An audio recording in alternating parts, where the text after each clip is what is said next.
sports fans, and welcome to another edition of NDB Media's Sports Talk with the Guys, home of the Monday Morning Quarterbacks on Saturday. Yes, ladies and gentlemen, we are live on Saturday morning, and no one is safe while we troll the digital airwaves.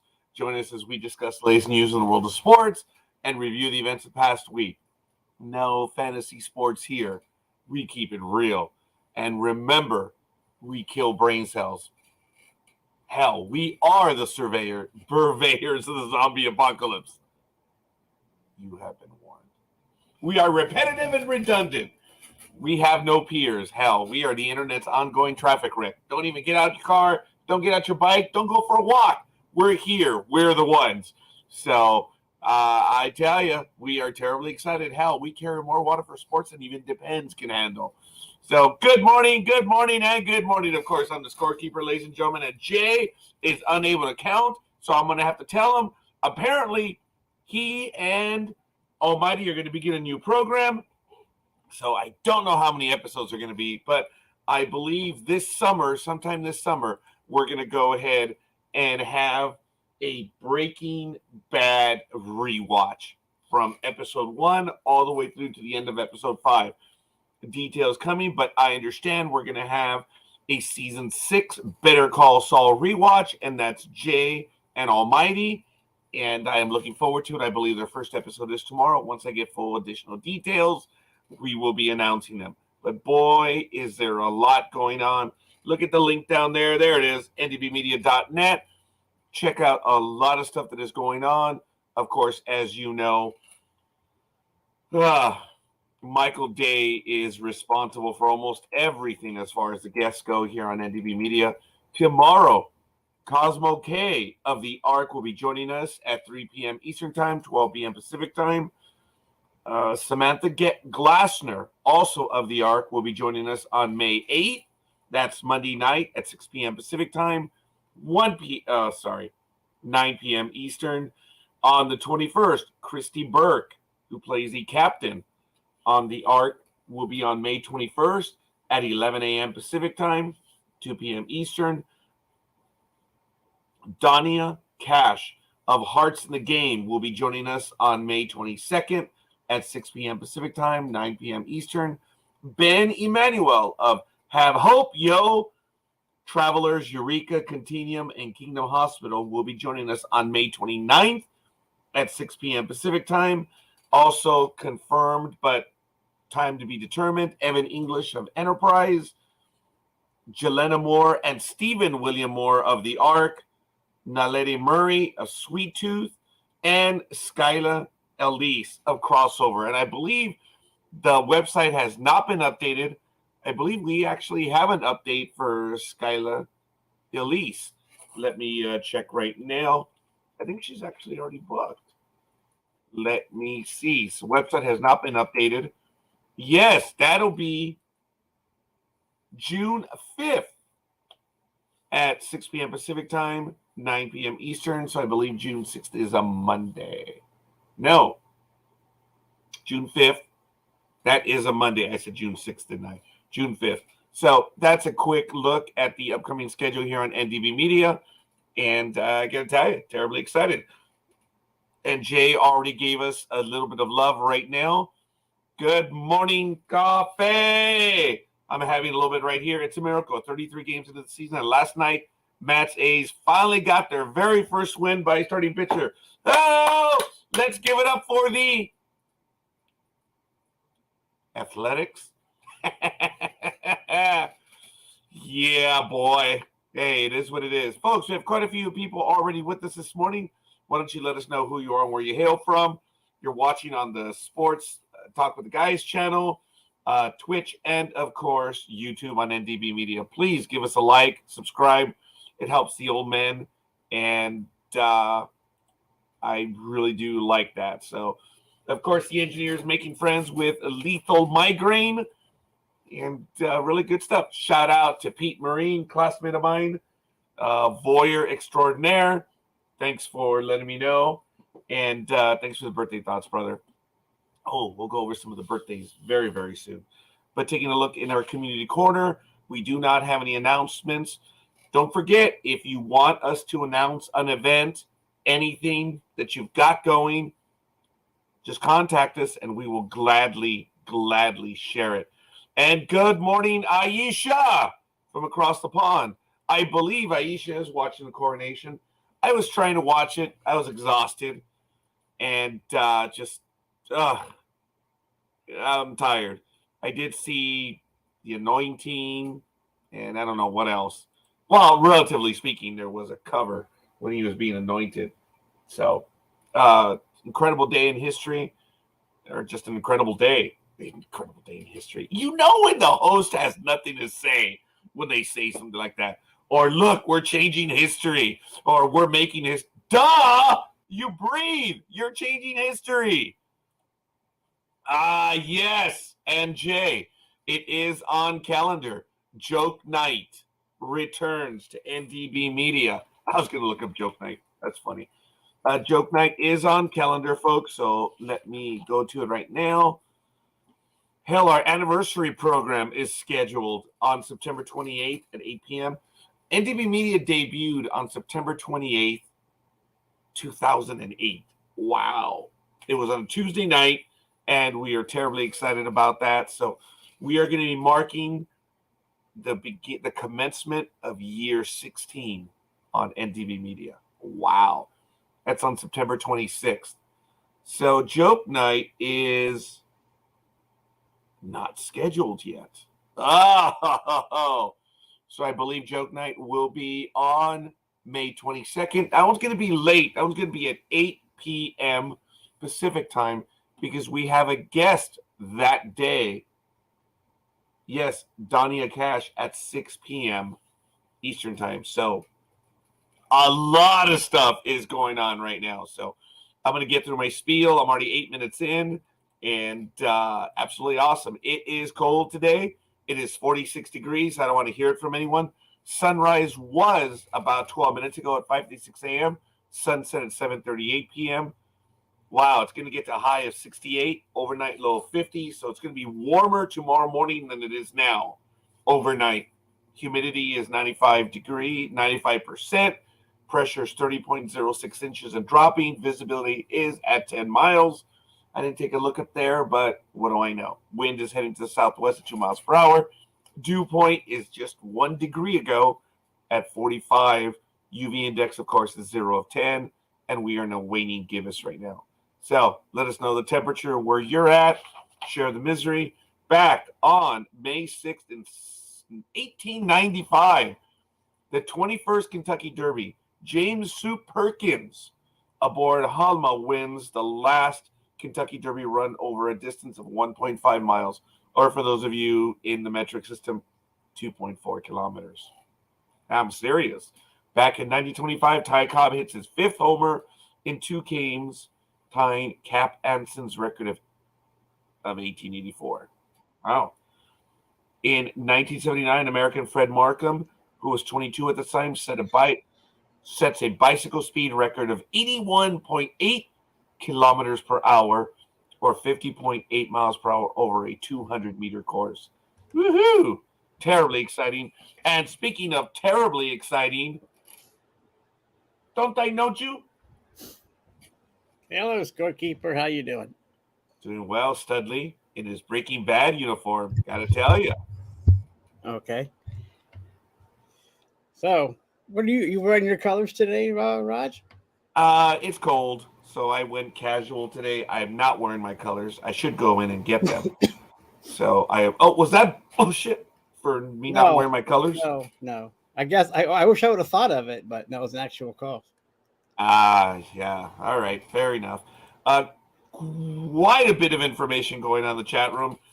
I may join you later if you wish, not just sure what is happening right now. I don't know what that means. So, Aisha, thank you for letting us know. And, of course, good morning, Almighty, from Jay. So, Good morning, Jay. Good morning, everybody. Good morning, Alicia. I guess what is a coronation going by your house? Is that why you don't know what's going on? I was up watching a bit of it, and I'm tired because I was up watching it, but I was in and out. The TV was on in the living room or in my room, and that was about it. Okay. I think when I woke up at 5:30, the carriage had arrived into Buckingham Palace, so I missed the procession. 4,000 military members are going to be saluting the king, and I think by now the balcony scene is happening. This is a big deal for royal watchers, is who's on the balcony. So, yes. Where is that bell? Where is that? What's going on? Oh, there's the bell. Well, all right. Well, since we're at it, but it says by popular demand by Jay, right? Yeah, by Jay. By popular demand. Hit that like button. Hit that subscribe button. And don't forget to hit that that notification bell so you don't miss an exciting, pulse-pounding episode of Sports Talk with the Guys. Excellent stuff, folks. Check us out. There's NDB Media on Facebook. We also have our Twitter feed, which we're going to be getting to, which is NDB Sports. Of course, we've always had that separate of the primary. We have twitter.com/NDB Media. So it's a lot of stuff going on, folks. So just bear with us a little bit. Of course, there's twitch.tv/NDB Media. And, of course, the original channel, Blog Talk Radio. So good stuff. Ooh, I got to move this up so I can see it here. There it is. Okay, in the order of things, I guess I have to move this up. So there it is. I'm working on the StreamYard thingy, putting them in order. Order! I demand order! All right. Do you? I do. So Jay is giving you £1. And can I send the link? I don't see this episode listed on StreamYard. At the very bottom of StreamYard, there is additional You may have pages. to load more. You hit, yes, there is load more at the bottom or see more. Yeah, there is. I did send the link to our chat as well as the NDB Media page. Otherwise, let me see if I can send it directly to you. So hold on one moment. Sorry, folks. Internal issues. Well, Alicia, it's only 9 o'clock here. And where you are. Where I am. So things don't really start happening until later on in the day. So I just sent it over. And Roger has several hours before his happenings start over in SoCal. Yes, today is Comic Book Day in America, folks. It is a big deal here in the United States of America. Today is the first Saturday. Well, actually, I'm not sure if it's just the first Saturday or if it's the first weekend of May. So the first Saturday of May, same thing. First weekend. All right. Unless you count Sunday as a weekend. Well, if there's a movie on June 29th or June, I should say April. June. No. April. Movies are usually made for that weekend. I mean, they might start out the Thursday before, but yeah, there's usually Marvel used to have a movie come out, or DC had a movie come out during Free Comic Book Day to coincide with the date. You are correct, Mr. Scorekeeper. It's not my intent to be correct, but we'll see. Yes, the big dog has gone dark again. And Aisha did notice that. So it's gone. Yeah, must have lost his dog bowl. Yeah, I have to see if we can fix that. So very quickly, folks, in AVP, the volleyball schedule, May 19th through the 21st, the AVP Pro Series continues, and Huntington Beach Open. And then the one after that is the Virginia Beach Open, which is the AVP Tour Series. That one is June 9th through the 11th in Virginia Beach. Also, very quickly, we'll go over the Telstra Premiership stuff in a bit. I believe the big dog now is operating, if that's the term we may use. Sure. All right. Well, good morning, Big Dog. How are you? Good morning. How are you, gentlemen? Pretty good. How you doing, Big Dog? Y'all excited about today? Yeah, pretty good. How are you? Are you excited for today's Scorekeeper? I'm actually excited on a personal level. I'm going to be meeting my half sibling today, and it's going to start with a family phone call. And I don't know exactly when that's going to happen. It's going to happen in the afternoon. So it's very possible I will not be involved in the comic book day festivities, much to my disappointment. But there is something bigger going on right now. So. But that phone Keeper call, with you. that phone call could happen at any place in SoCal, Roger.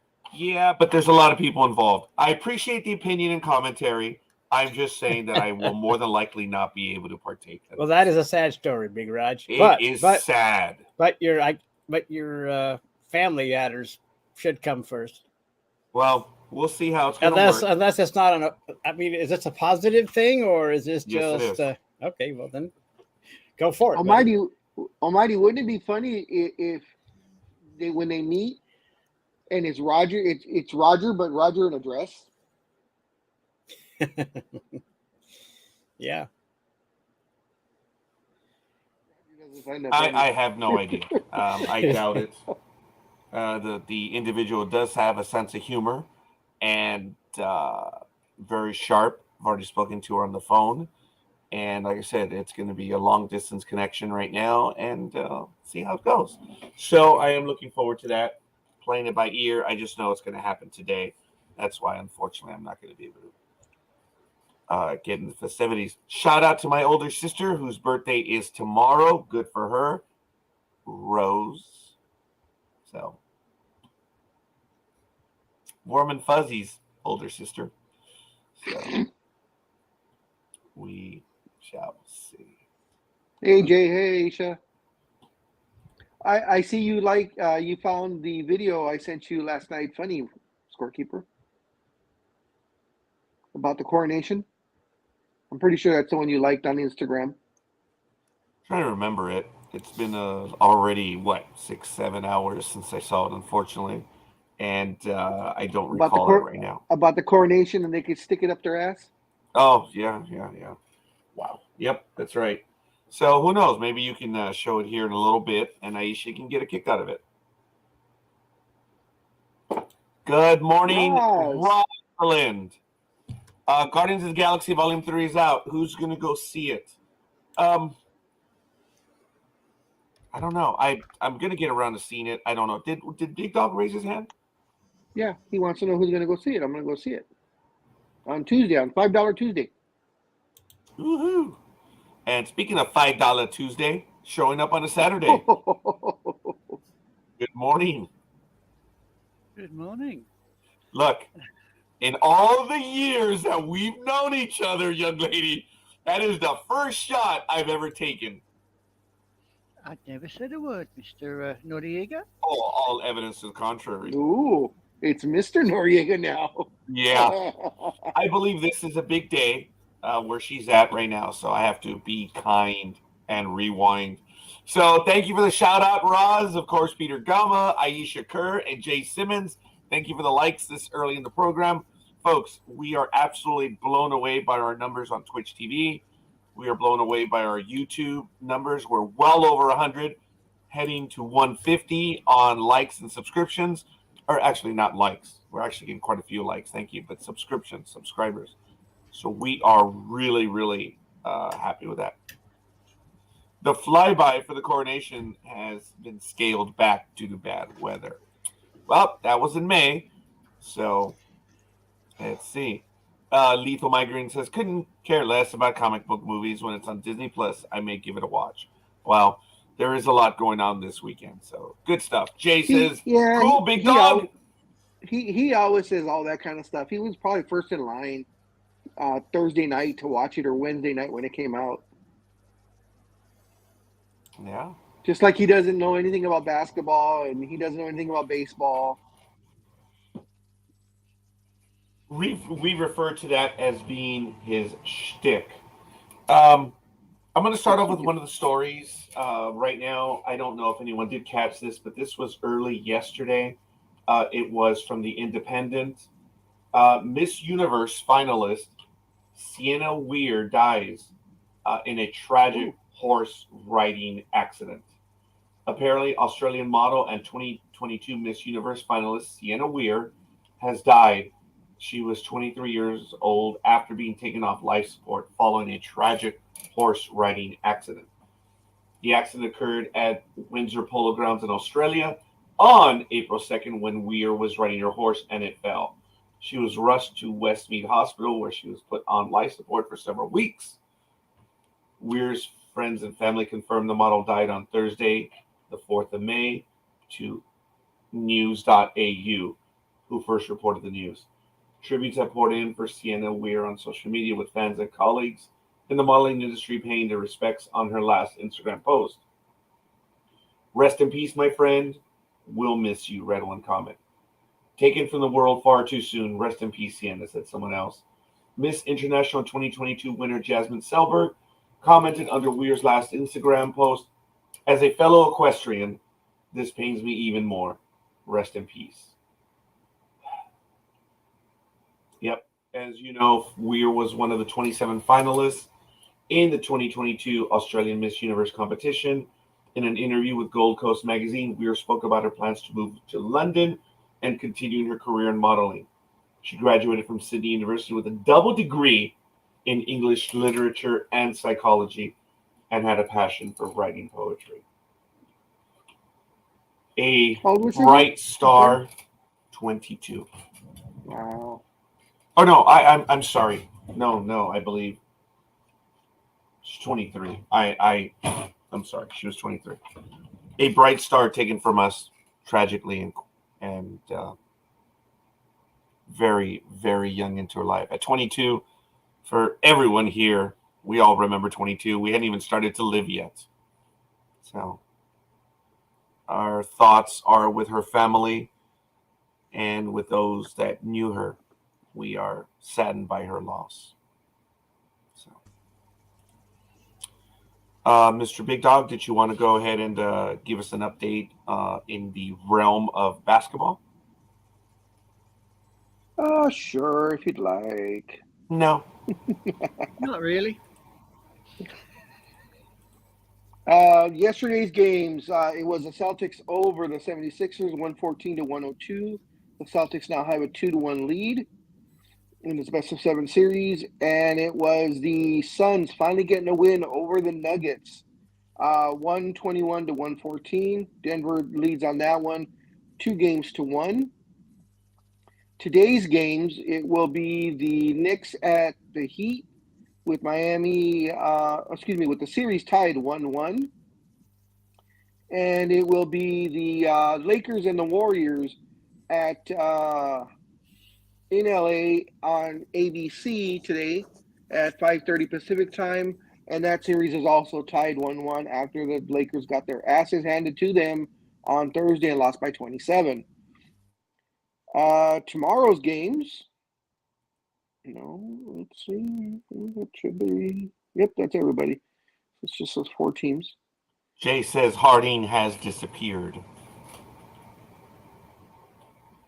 Harding. James Harden? Yes, probably, most likely. Well, I mean, they've only played the 3 games. The thing was, remember when he scored 45, 47 points in that win, Joel Embiid was out, and he was then asked to become the old James Harden. And he said in an interview about that he, when he came to the Sixers, that they wanted him to be a facilitator and get Joel Embiid in better position so he could score more. So he knew he wasn't the main scorer in that type of setting, but he says he can score. He can still score at will, and he did show us that in that win when he scored like I said, 45, 47 points. It was the old James Harden. I had been wondering about that, but after an interview when he explained that, that's not what they wanted from him, then I understood that. And that's the type of player, much as we like to make fun of Harden and, his going out to strip clubs and everything else that he does, he is a team player, and we've always talked about him being a diva because, every time the going gets tough, he has to be traded. The Sixers are now his fourth team, I believe. Is that about right, Scorekeeper? Oklahoma, Houston, Brooklyn, and now here. Yeah. Now with the Sixers, I'm trying to see if I skipped a team or not. I think you may have it. Yeah. Yeah. So he, hearing him say that, I was a little bit shocked, but good to know that he, accepted the fact that he didn't have to be the number one scorer anymore, which I think he might have liked, because when you have the entire team on your shoulders for 5, 7, 8 years straight, you get tired. And it's nice to be able to say, here, you guys score. I'll pass the ball to you guys. So we'll see. It's a good series. The Celtics are probably going to come out on top. They're the stronger team. But as I said, it's an enjoyable series. The Lakers and the Warriors, I have faith. And they also did a thing that when the Lakers and Warriors have faced each other in the playoffs, even though it hasn't happened that often, the Lakers pretty much have owned the Warriors. I think they faced each other, I think they said it was 7, either 8 or 9 times, and Lakers have won 7 of those times. So, but of course that was years and years ago. So we'll see what happens. But that one is a fun series to watch.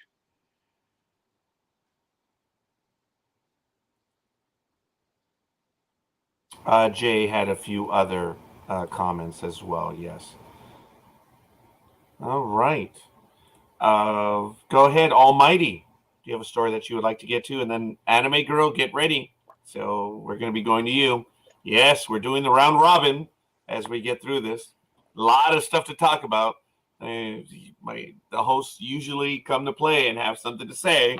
So got to get back to that. Almighty, you're muted.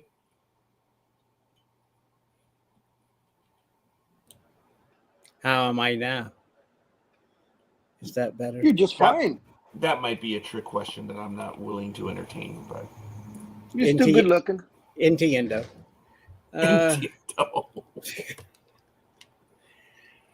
Okay. What does that mean, Roger? Does it mean anything? No. I believe it does. Well, back in high school, my friend that took Spanish thought it meant I understand. So. Yes. I don't know if it does or not. I could be wrong about that since I didn't take high school Spanish. Means that I get it. I understand. Yes. Oh, okay. Well, I just didn't know. I've been saying it for decades. I could be wrong. Going by. But anyway, since I'm up in this little escapade, I will go with the Major League Baseball standings, because there's some good news here, especially in the American League East.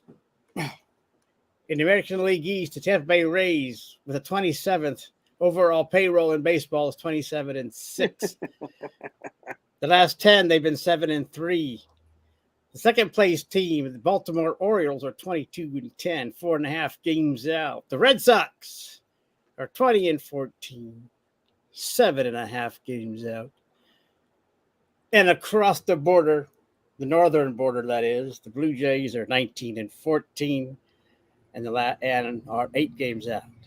The New York Yankees, with the second highest payroll, are in the basement with an amazing record of 17-16, and are 10 games out. Oh God, poor Roger. Oh, but yeah. It's not September, I understand, but it's fun. But I'm going to have fun with this while it lasts. I know the Yankees will probably have this big comeback, but I don't know. But anyway, let's go over to the American League Central. Oh, let's not do that. Oh my God, no. Okay. The Minnesota Twins are 19-14, first place. The Detroit Tigers are 14-17, 4 games out. And the mighty Cleveland Indians are 14-18, 4.5 games out. The last 10, they are an amazing 3-7. The Chicago White Sox are 11-22, 8 games out.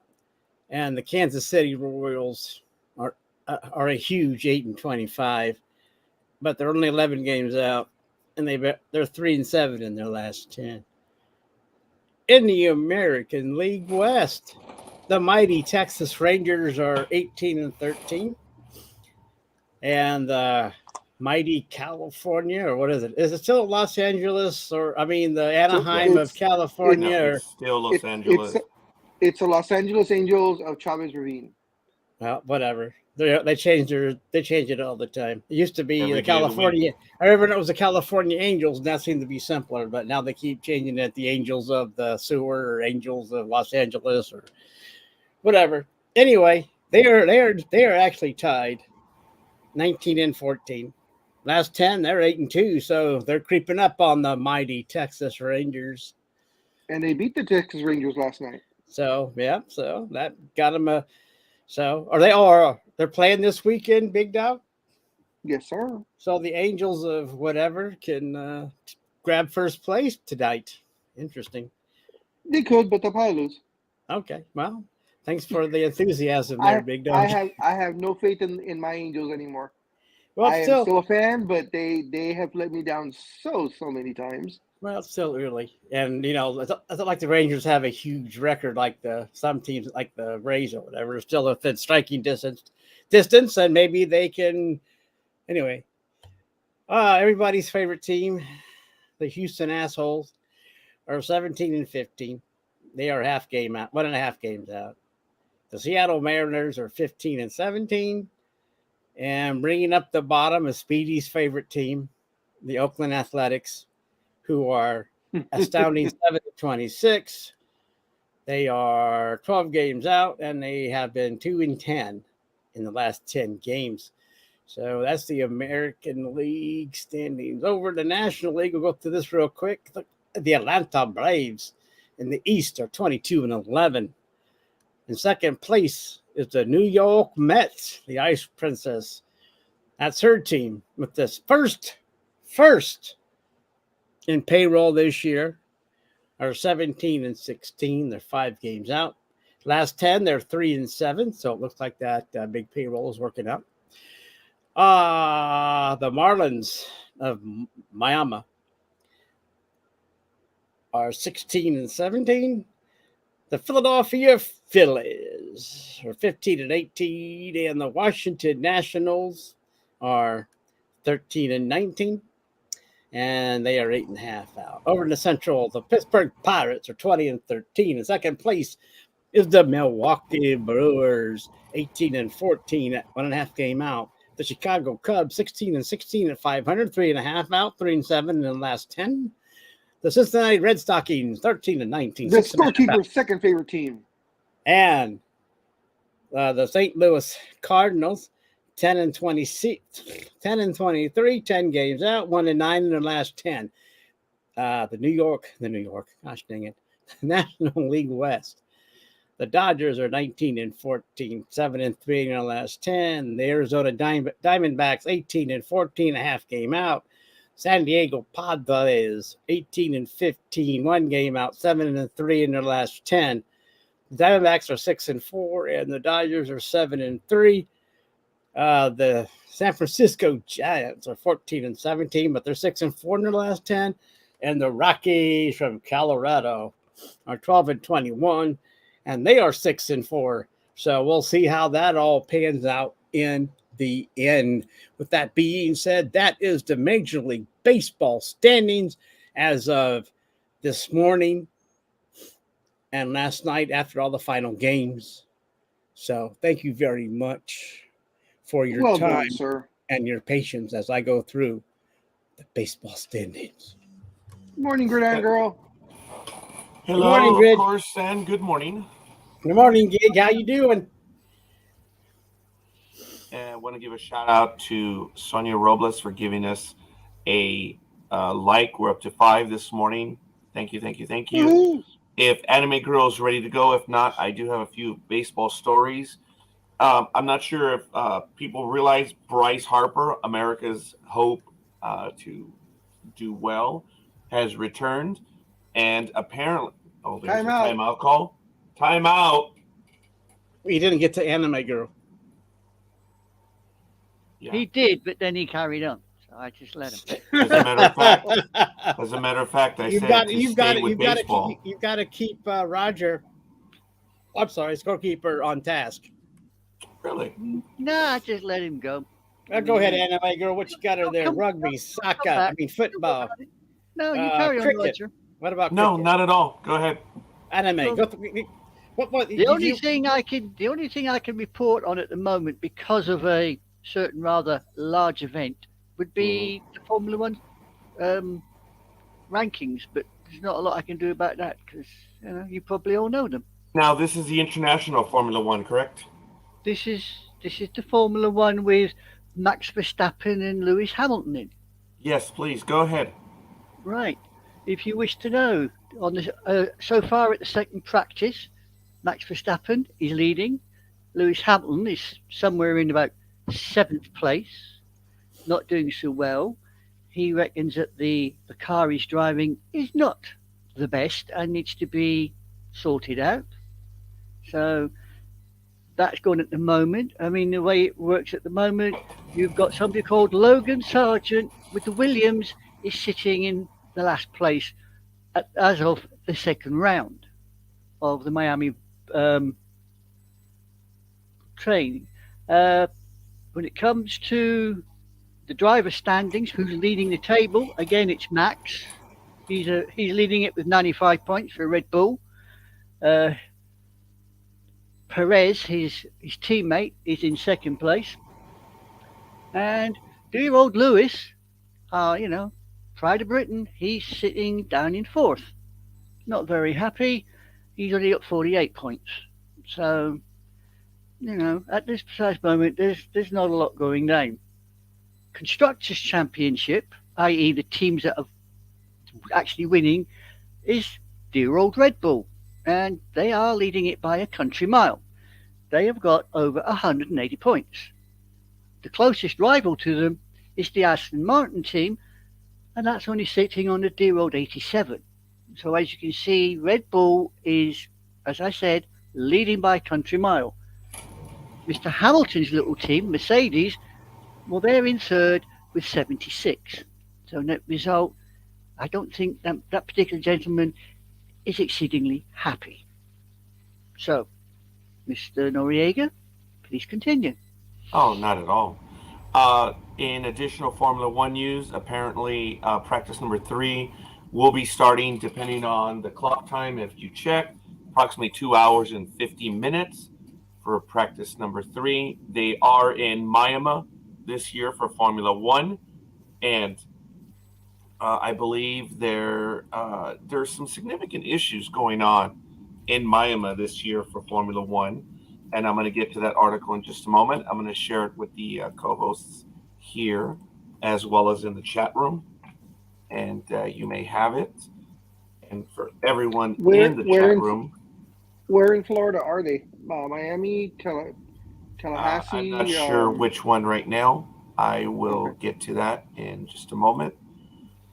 As Anime Girl mentioned, 2 practice sessions are in the books, and much like the first session, the second practice session ahead of the Miami Grand Prix saw the drivers struggling to find the right level of grip all over the track. And this one, I thought they were at Talladega, but I don't know. Walkie-talkie. Oh, they're in Miami. So I know they have a course further north, not far from Jacksonville, but I believe that's more of a NASCAR one. I don't know what that one is called. But this is the circuit in Miami. So Leclerc brought out a red flag near the end of the season when he oversteered into turn 8 and skidded off the track and into the barriers. Leclerc was not the only driver trying to keep things straight on the track. Haas driver Kevin Magnussen slid off the track at turn 15 and was lucky to avoid serious damage. His teammate Nico Hulkenberg had a crash of his own in the first session, which also brought out a red flag. Then there was George Russell, who had an incident of his own when he locked up the left front, causing his Mercedes W14 to skid off the track. Russell was able to avoid any contact with the barriers, as that section of the circuit gives drivers a lot of room. So, following the second practice session, drivers and teams alike talked about the lack of grip at the start of the day, but noted that over time, it seems that the track is picking up more rubber, which is improving conditions. A useful first day of racing in Miami, we learned a lot of what was quite a tricky track, surface and temperature, for FP1. In FP2, the track gripped up and got a lot faster, and we had some work to do to adapt to that. We were trying a few things throughout the session, but we're still working on it. It's not been a bad day, but we've got plenty to look over for tomorrow. Of course, as many people in the United States know, Miami is unique both for its conditions that it rains almost regularly every day. It is warm. Some people would call it Mediterranean. Some people would call it tropical weather, but it's a regular thing, and pavement reacts differently as the weather changes. So it remains to be seen. I doubt Formula One is going to pull Miami from there, but right now, with the weather being as it is, the drivers are having a tough time, finding the right grip. I didn't know, but in NASCAR, when drivers are either in a yellow flag or a red flag, no, wait a minute, Almighty, when they're in a pause, is it a yellow flag? Because a white flag, the checkered flag is when they win. Right. But when they pause, a red flag is like an all stop. But Right. Is there one in right. between that? The yellow flag It is is a a yellow. caution flag. It's a caution flag. Yeah. And All right. so I don't. It's. I think it's still a pause, but they are cautioned to look for the wreck on the track.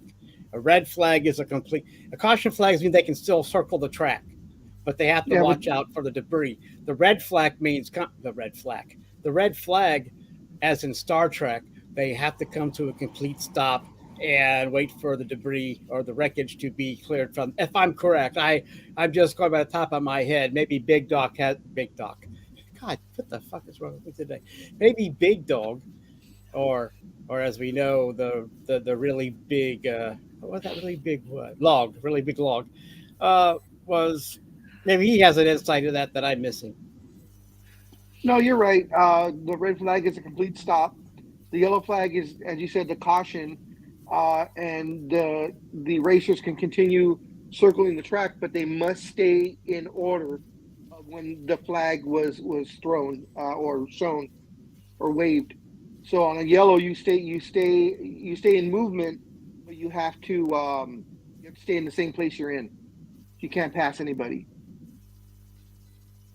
So, I don't know if Anime Girl can support my next statement because I haven't really seen it in Formula One, but in NASCAR, when they're under a caution, which would be a yellow flag, you can see them doing this motion in the car where at first I thought it was a jerky maneuver just because they're jerks behind. But in reality, what they're doing is they're triggering the tires, the friction. They're getting them hot so they can get a better grip. It's called weaving then, Anime Girl. Do they do that in Formula One as well? I just haven't seen it just because I haven't seen it. They do it in most motorsports. The idea is you weave the vehicle from side to side in an attempt to keep your tire temperatures up. Because when you're racing, the tire temperature reaches a certain level, which then aids the tire to hold the car down on the track. When they're under a yellow or any other flag, because I believe in certain other motor races they have different coloured flags for like something on the track or oil being spilt on the track. They've got a flag for that. So when they've under this sort of caution, the speeds drop, resulting in the fact that the temperatures of the tyres will then drop. So to try and keep the temperature high on the tyres, the drivers weave the car from side to side. Basically, they're scuffing it to make it warmer again. And so that when the flag drops, they can go and they're not going to miss the corner because the tyres have said, bugger it, I ain't working. Expert analysis, folks. Obviously, she knows what she's talking about. And that leads to, or comes back around to what I was talking about with the unique temperature, climate, whatever you want to say, of Miami. It is beautiful weather, humid, but there's a lot of water there no matter what. And it just screws with racing. And it's more than likely some of the issues why they've had bad grip, but they are working on it. That's why they have the practice sessions. So today is the third one. They're a little over 2 hours away, and we're looking to see what's going to happen. The race is tomorrow, Formula One, and we'll update a little bit later on the schedule for Formula One. As you know, I've normally done that, but I do not have access to the calendar at this moment. So, be that as it may, continue with any motorsport or another topic, Big Dog, that you may have. Actually, I need to go get Kathy's, but one thing I will talk about real quick is the Bucks, in a surprise move, at least surprise to me. The Bucks fired their head coach, Mike Budenholzer, after they lost in the first round. They, of course, had the best record in the NBA this year, but just couldn't get it together, and they lost in the first round. And Coach Budenholzer is only 2 years removed, or because this would be the second year from the Milwaukee Bucks winning their very first championship in over 40, 50 years. So I guess Milwaukee didn't like the fact that the last couple of years, these last 2 years, the Milwaukee Bucks have not lived up to their expectations in the postseason, even though they've had, like I said, the best record in the league this year, and I believe they had either the best or second best last year. So even though he's doing great in the regular season, as I said, ownership is not happy with the results in the postseason, and he has been let go. As I said, really shocked on that one. And this happened. The link that is attached right there just takes you to the direct breaking news announcement that was several days ago. Gentlemen, how many days ago? Was this 1 or 2 days ago when this happened? This was, I lost it. For Mr. Budenholzer. May 4th. So it happened day before yesterday. It was reported in the morning, so I believe it happened at night the day before. Obviously, the force wasn't with him then. Nope, no, it was not. So there you go. I could always go through the cricket championship for Mr. Almighty if he really, really wants me to. You know, I've got the county championships, Division 1 and Division 2, sitting on my television, and I could read them all off for you if you really, really are interested. Enemy girl, please. We have covered cricket. Yes. I was going to say, just real quick, because I wasn't quite done. It's odd that the last 4 world champions, the Raptors in 2019, Nick Nurse, no longer head coach. Lakers, 2020, Frank Vogel, no longer head coach. Milwaukee Bucks, Mike Budenholzer, last year, no longer head coach. The only one that's still a head coach is Steve Kerr. So by winning the title doesn't guarantee you security in your job, I see. You know, 3 of the last 4 coaches for the world champions are no longer with their teams. All right. Anyways, I'll be right back. I'll be back on the car phone. Safe journey.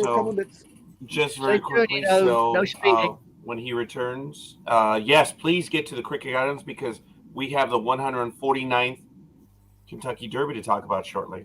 So by all means, if Almighty would like to take us there, I'll have the link for him in the chat room. But go ahead, please, Anime Right. Girl. Well, the English County Championship on Division 1, you have Surrey, who have played 3, won 2, lost none, and drawn 1. They are top of the league with 52 points. Hampshire's following them. Again, they've played 3, won 2, but lost 1. Middlesex follows them. They have played 4. Shock horror.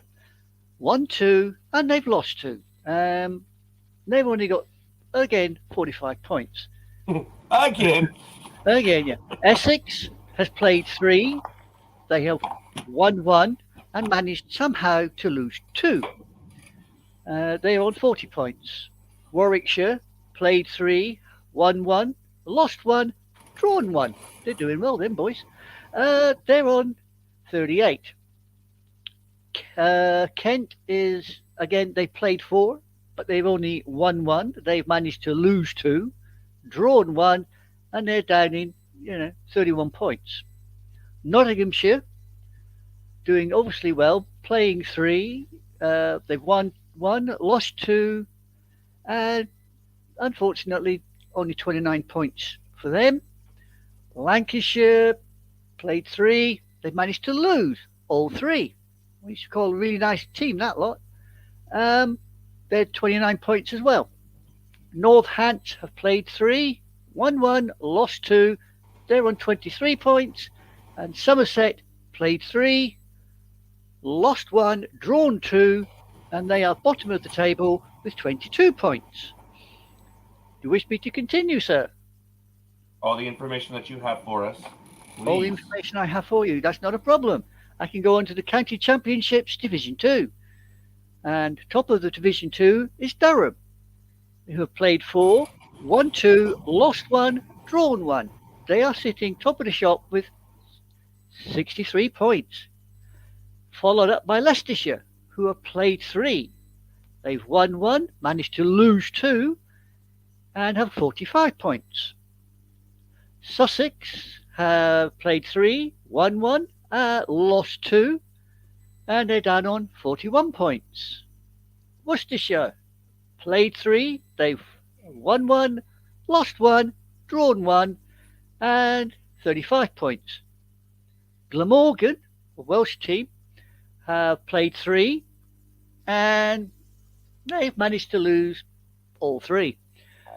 So net result is they are sitting on 31 points. Gloucestershire have played 4. They're doing equally as well. They've managed to lose 3 of the 4 games. They're only on 27. So I don't know if they've won 1 or drawn 1, but it says they've played 4, but they've only drawn 3. So Lord knows what happened to the other game unless they're playing it today. Yorkshire have played 3.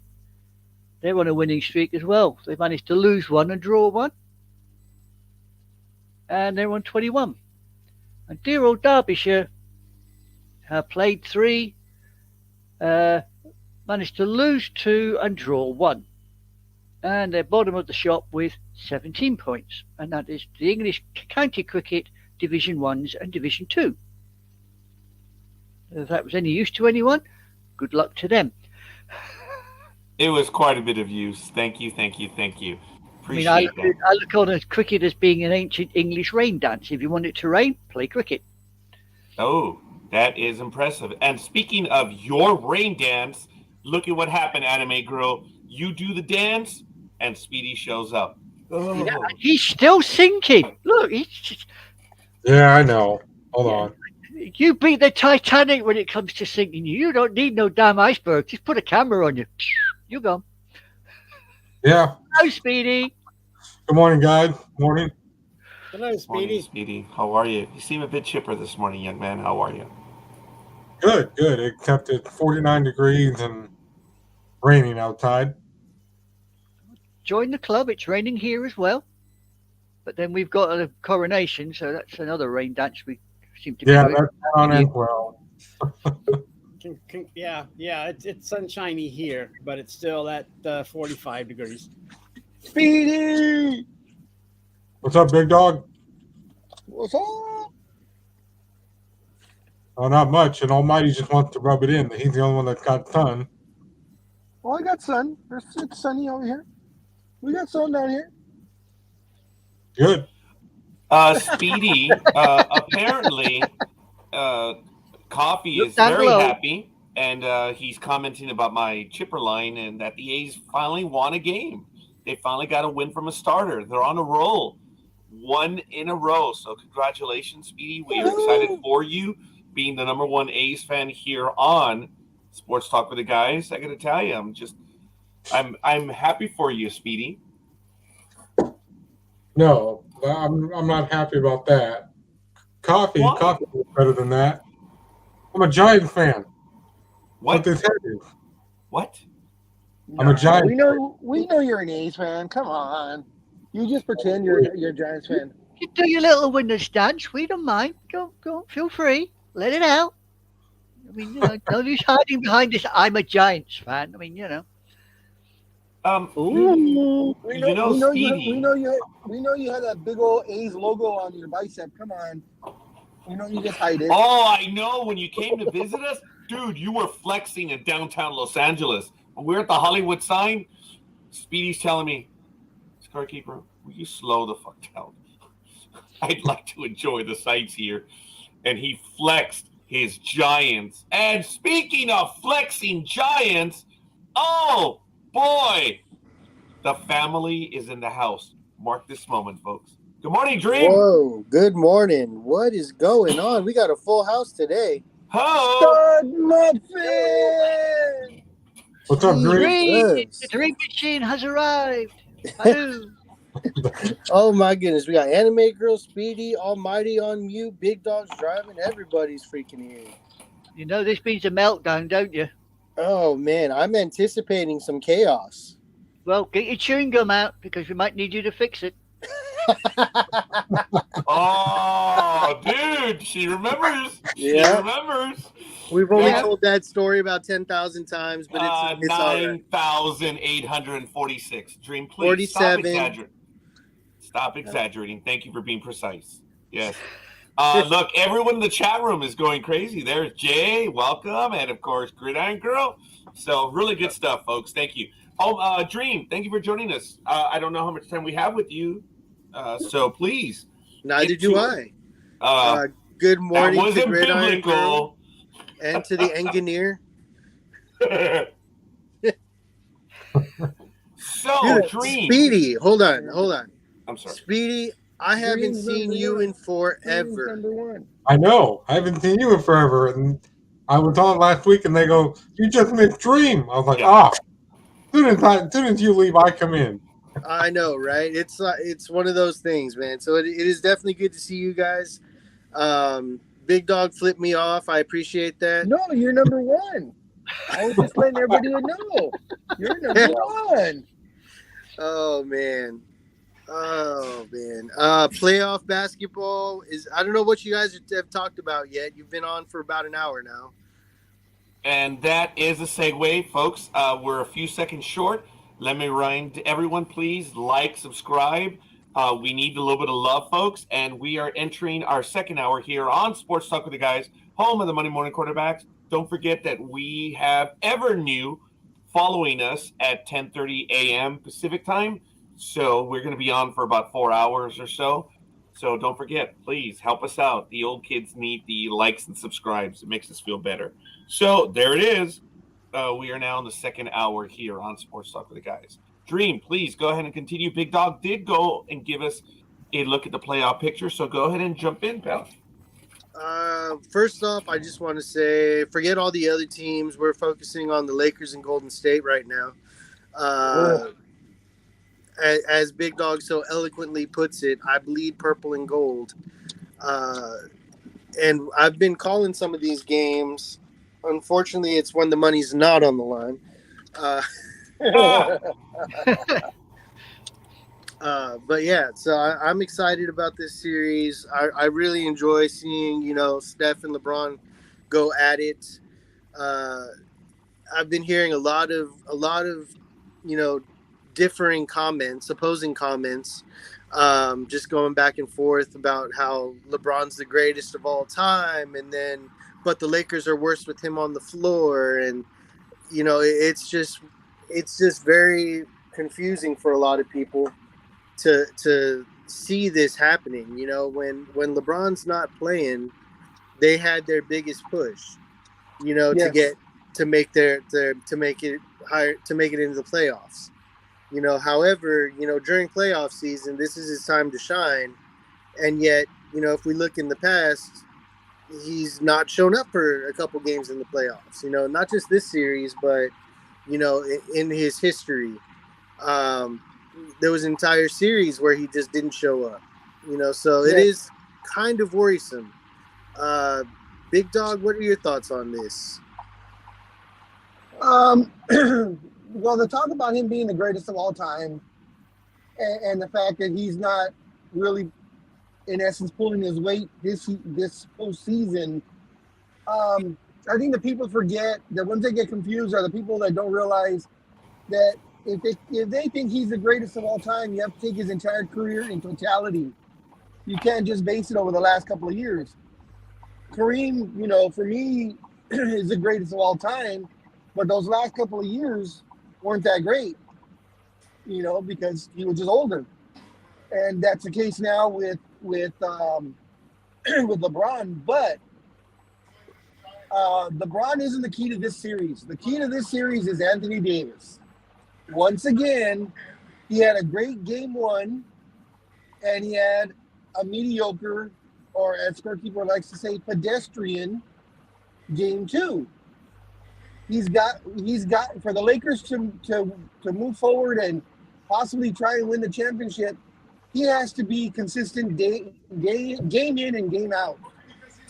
He has to average at about 26 and like 13. I was just gonna say he needs to average a high double-double for this to be consistent. Yep. He is definitely. I agree with you 100% on this. Anthony Davis is a major factor in whether the Lakers, keep moving forward. You got Austin Reeves, fantastic, but he's not their number one. He shouldn't be their number one, Exactly. And he's got the hustle. He's got the moves. He's going inside. He's drawing fouls. He's hitting key 3-pointers. This guy can play. It's a great move. But without Anthony Davis firing off all cylinders, it's just okay. LeBron needs to be more than just a distraction piece. He needs to. Why do you think he is up and down? He's old. Yep. Oh, you mean Anthony Davis? The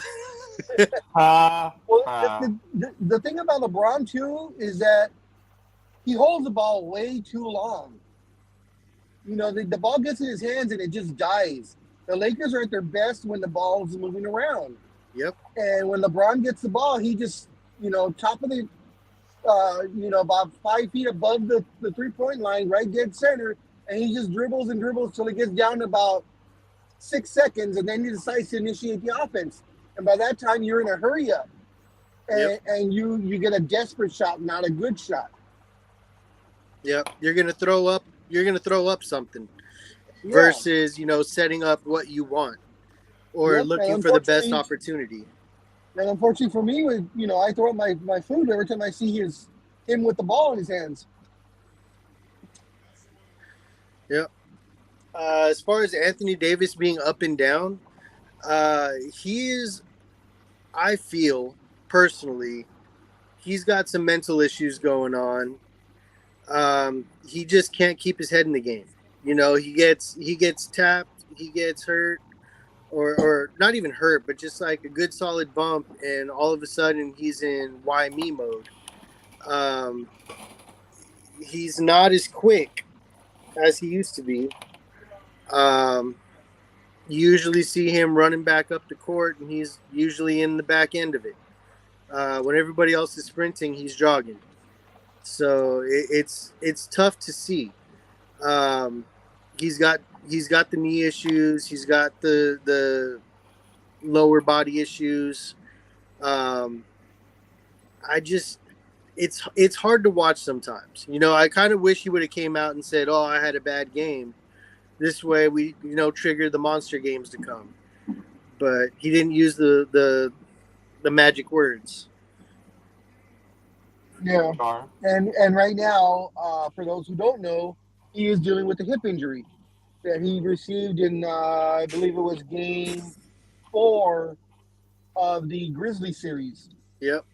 When he got nailed on the hip, and I will give it to him that he has played in every game, whereas during the regular season he probably would be sitting down right now and out for 2 weeks or whatever, as we're used to. So I'll give him that one, that he's been a trooper and he is playing.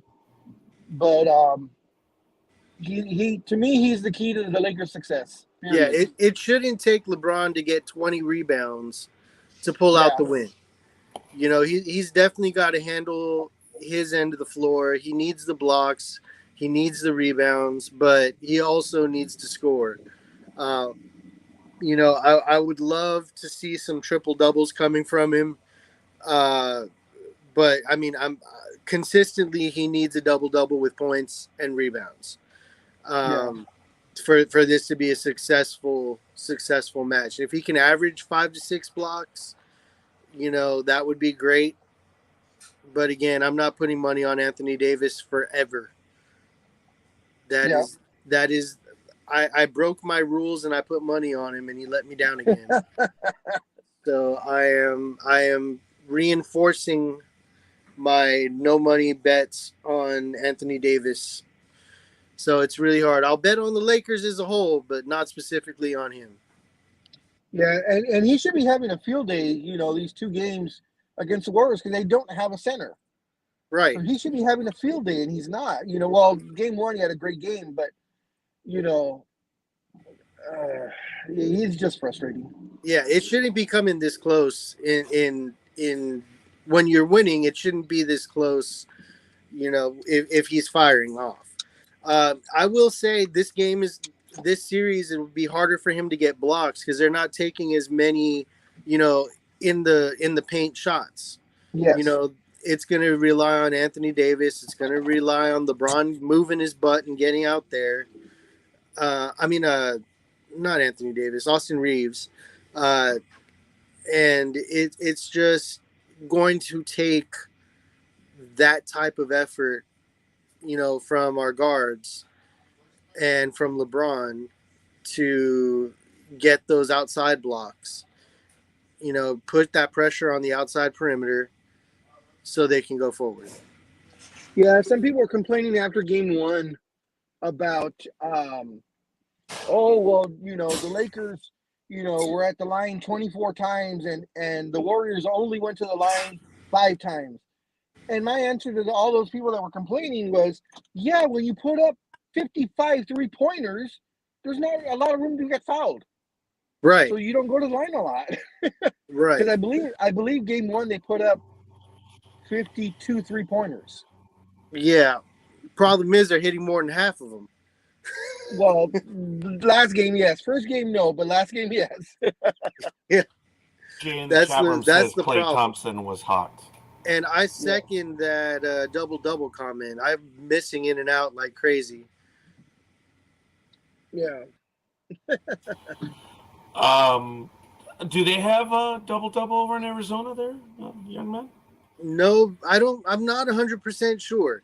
But California is a hop, skip, and a jump away. It's a $75 trip round trip in the plane. So it's be an expensive double, but I'll take it. Arizona does have In-N-Out. Yes, it does. Yay. I think when they open new In-N-Outs, it has to be like so many hours away from their warehouse where they ship stuff out. Yeah, because the whole thing with In-N-Out is the fresh stuff. So, yep, really good. Yeah, the fresh fried, everything about it. And then, because my job is the hub for a shopping center, outdoor shopping center, that is, Minton's Warehouse, the place next door to them, abruptly closed after the pandemic, and it's just been empty all this time. And one of the security guards, he's like, "Guess what that's going to be before summer?" I'm like, "What's it going to be?" They said they're talking about that the city of San Leandro is talking about putting a Five Guys there. I'm like, "Oh, they could have put something else in there, but oh, right." Hey, then Speedy, you'll be able to do one of those Five Guy videos. Good for you. Don't click on that link. That's not what you think it is. No, definitely not. See, he agrees. Are you trying to lead our Speedy astray there, Dreem? Oh no, not at all. Trying. Engineer says Circuit City. No, it's going to be a KB Toys. That's what it is. Baby toys. No, let's bring back Toys R Us. Well, I thought they were going As a matter of fact, it is back, but in limited. So it is back. You just have to go to a department store to see it. I'm not sure who carries it. Either the Big Dog or Almighty would probably know that. It did return this past holiday season, and they do have collectibles there. The Toys R Us in the department store. I forget the name of the department store. Macy's. Yeah. They're in select Macy's throughout, I guess, California. I know the Montclair has a Toys R Us in their Macy's, and that would be closest for you. And I think the other one is San Bernardino, as far as in this side of town. So, Speedy, next time you come down here to Southern California, we will be taking you to Toys R Us. Oh, that's and young man, nice. we won't even need your ID to get in there.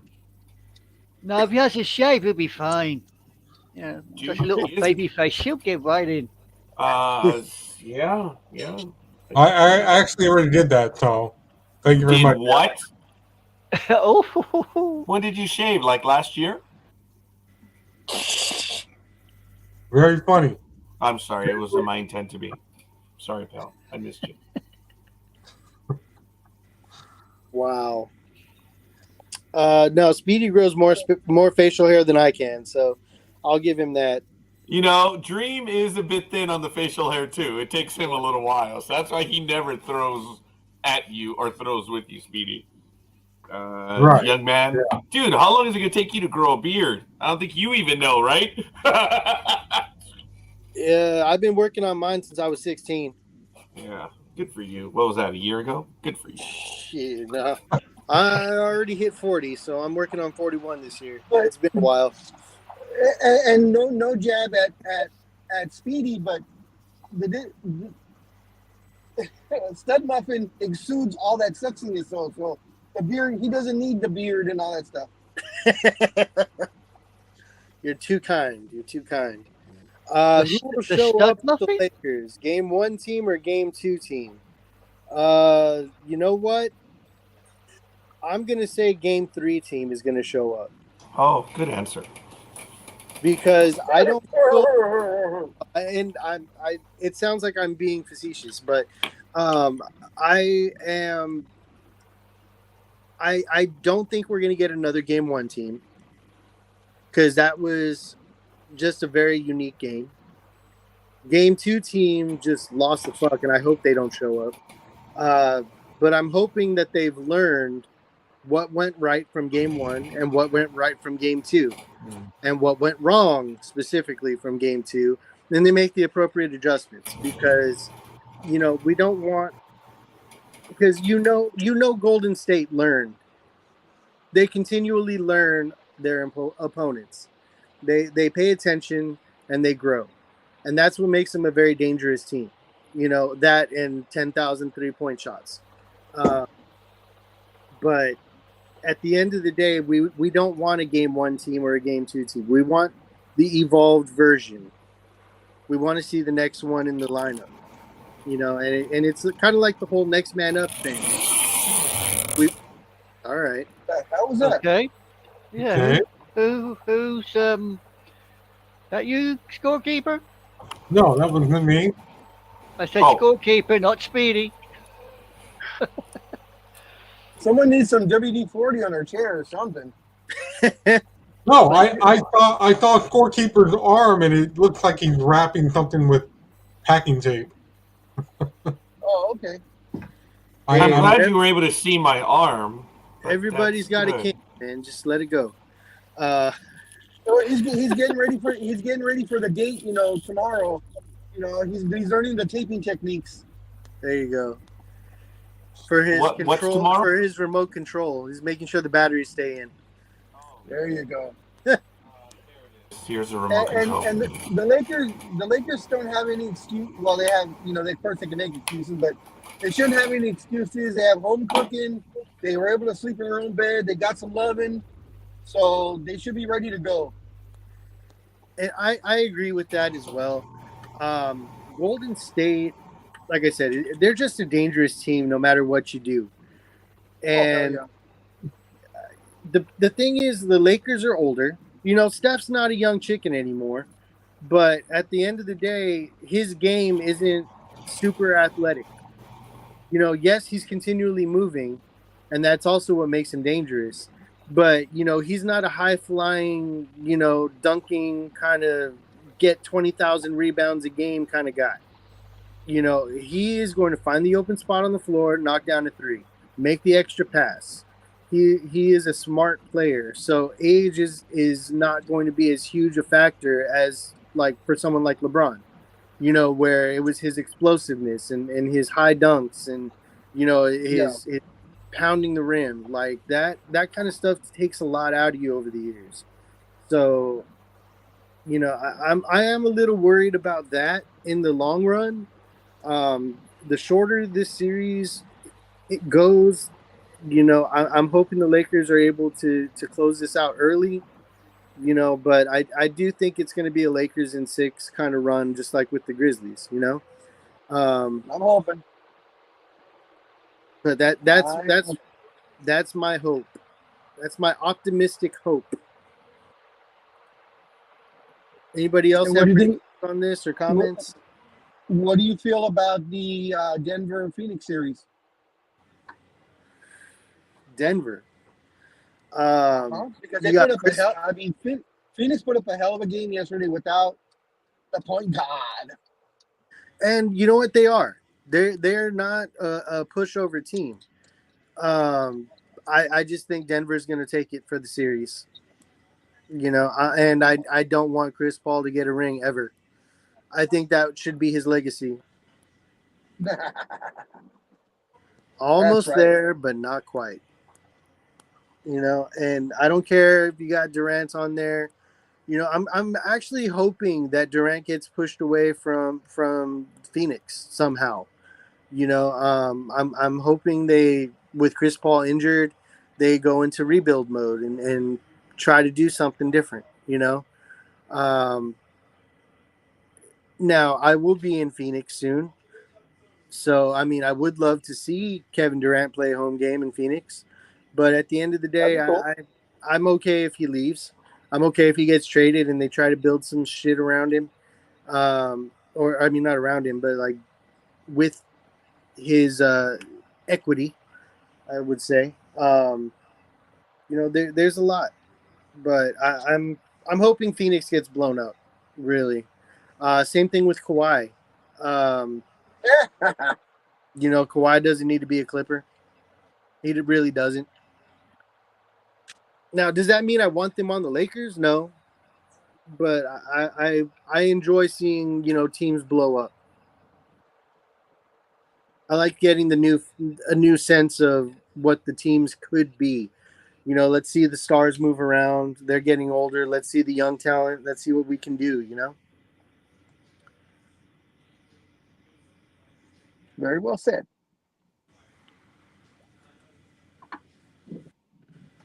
What do you had think? a, Do you think Phoenix is going to do this, or do you think it's going to be No. Denver? It's going to be Denver. They have too many guns. And Phoenix is in scramble mode, it looks like. And Durant's not looking that great. I mean, he scored, I don't know what he scored yesterday, and I think it was maybe 24 points or something like that. But he shot horribly. He shot something like 7 for 23, 7 for 24, something like that. The one that's keeping them afloat is Booker. Booker is having he's having a coming out party this series because he is just going bonkers. Yeah. And that's one of the things, like, okay, he did really good, but Durant didn't, and Durant's going to get his points, but at what cost? Yeah. And Durant's at the point in his career when he has a bad game or the team has a bad game, he's so nonchalant about it. Like it doesn't affect him. He doesn't seem to care. Right. That's what I don't see in today's NBA, really, is that Michael Jordan, Kobe mentality. It's like, oh, okay, you don't think I can do this? Like, let me show you.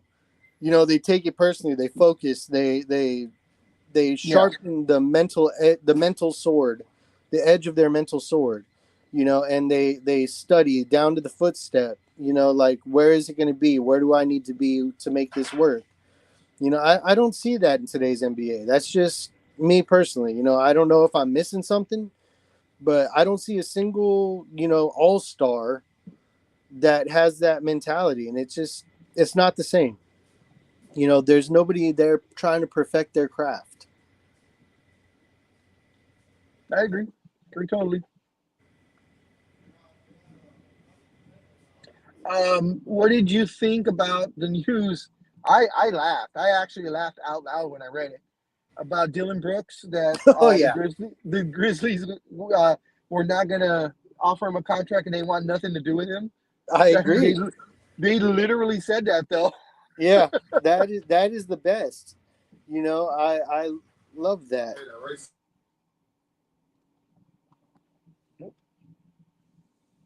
Yeah, no, I love that. Dylan Brooks can go eat a bag of you-know-whats. Yeah. You can't make comments like that and be the worst player in the series. Yeah, exactly. All right, I'll be back in a minute, guys. All right. I think his dumplings are on fire. Wow. Dumplings? That's he's at the restaurant. disconcerting. Oh, yeah. Could be French fries. Oh, I don't think there's French fries at the restaurant. Yeah. Oh, I that's, see. It's a posh restaurant, so he doesn't have French fries, huh? It is most No. posh. It is a Vietnamese restaurant. Vietnamese like French fries? I'm sure they do. We'll ask when he comes back. Yeah. I'll let you do that. All right. So, Speedy, thank you for joining the program as you have a little while ago. Do you have any stories that you wish to get to right now since we're doing the round robin? Yes, I do. Did anybody hear about what happened last night during the Red Sox Philly game? No. Sorry, I was too busy at a family event making shrimp. So, bottom feeder and me had to get more shrimp. I have to keep the refill going. Well, the game was halted in the first inning due to a medical personnel attending to an emergency in the visiting bullpen. Something happened and people were sure what was going on, and then the announcers were like, well, look, everybody's looking up. Apparently a fan fell into the visiting dugout, but he was alert and conscious and talking with the MTs, and the broadcasters were like, well, I hope he's okay. And they stretchered him out. So So how high did he fall? yeah, he did. Yeah. What height was it when he fell from? Any ideas? I'm looking up. I'm still reading the story right now.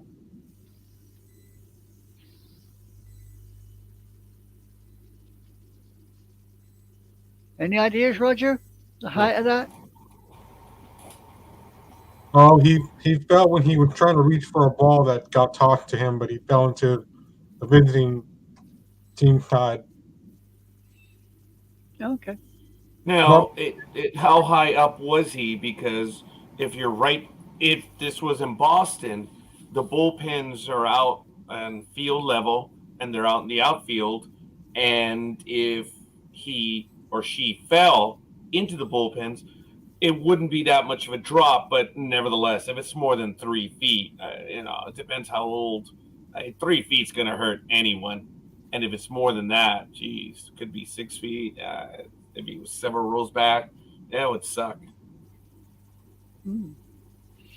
Well, it was at Boston, so it was at their house. That's where the game was at, and it was a guy. Oh, wow. So Okay. imagine It was Boston. There was a guy, and someone fell. Okay, we got that. All right, that's cool. Yeah. What else do we have? So I guess one of the players threw the ball towards him. He's like, "Here, you can have this." And I guess he didn't make contact with the ball, and next thing you know, probably like 20, 30 feet. I guess. So you're saying the game was canceled? No, it was just stopped. It was just delayed. stopped. It was just delayed because of that reason. Wow. Because the announcers were talking. You can hear them talking. All of a sudden, they're like, "Wait, what's going on?" Because they saw everybody start looking up and going, "What happened?" And nobody knew what was going on, but you could tell something had seriously happened. And this was the result of that. And so they kept the cameras on him, and then the announcer was like, "Well, we can see from our monitors, it looks like he's okay. He's conscious and breathing. He's talking with our EMT personnel." Oh, this was in Philadelphia, Citizens Bank Ballpark. Okay. No contact with the ball, just contact with the ground. Painful. Yeah. There might be video on it, so I'm just checking out. Yeah, there it is. That's what I was going to go to. From the top of the first, our understanding is a ball was tossed to a fan and it landed in that flower bed that sits at the bottom of the fence out there above the visitors' bullpen. The fan tried to reach down, get the ball, took a tumble, ended up in the bullpen. That's what we're hearing, but we will provide more updates as they become available. Yeah, a bit of an update, Tom, on that medical situation from the Looks quite high, that, doesn't it? Yeah. 10, 15 feet, if not more. Wow. Yeah, I'd say good 15, 20 feet, yeah. Easy on that one. That hurt when he made the ground. So never mind. No, go ahead, Almighty. I could not find a height in the article I read. They just I didn't see anything on the height, but I guess you got an idea from the tweet. But it never said what the height was. So maybe somewhere else it does, but the website I checked, like I said, did not specify a height. Yeah, I was just eyeballing because there was a fan in the image, so I'm sure I got it wrong. But Anime grows with me on that one, so Yeah. I feel okay falling with it. It's not the falling that hurts, it's the sudden stop at the bloody end. That's what does the damage. Well, Anime Girl, what is that in metric? How many meters? I don't know no if they idea. use metric. They use the king's measurement. Well, what is the king's measurement? How many stones? Stone just weight, Almighty, not distance. I know, but I wanted to sound like I knew what I was talking about. Well, but if the individual fell over, I guess it is an issue of weight. So. Oh, Yeah. Here we go again. Metaphysics, Nobody saw him fall. Did he fall at all? Did we hear him fall, though? Did anyone see it? So did we hear it? Just curious. Well, there you go. No, I don't- Metaphysics. Again. I don't think so. I mean, if it was me, you, and Scorekeeper just in the stands, I'm sure we would have heard it. But as I said earlier, the announcers were talking, and they were like, "What's going on?" Because they noticed everybody looking up and looking down. And I like James' comment in the comment section. Thought you were going to say UFO. Yeah, right. Well, that's another program that will be on May 10th, ladies and gentlemen. NDB Media will be wasting time on a Wednesday night. This Wednesday coming up, Wednesday night in America, will be returning for at least one day, and we're going to be discussing conspiracy theories. I So thought if you wish to switched join that us, to the 11th, Roger. no, but thank you for asking. That will be May 10th. Roger. It's a conspiracy, damn it. Yep. So, Raji. I have no comment. Yes, Almighty, where the hell are you? Yes. So, what is the liability since the fan reached over to catch a pitch that may not have reached the distance? Yeah, I was thinking that myself. There's probably going to be some liability if a player was offering the ball, they threw it.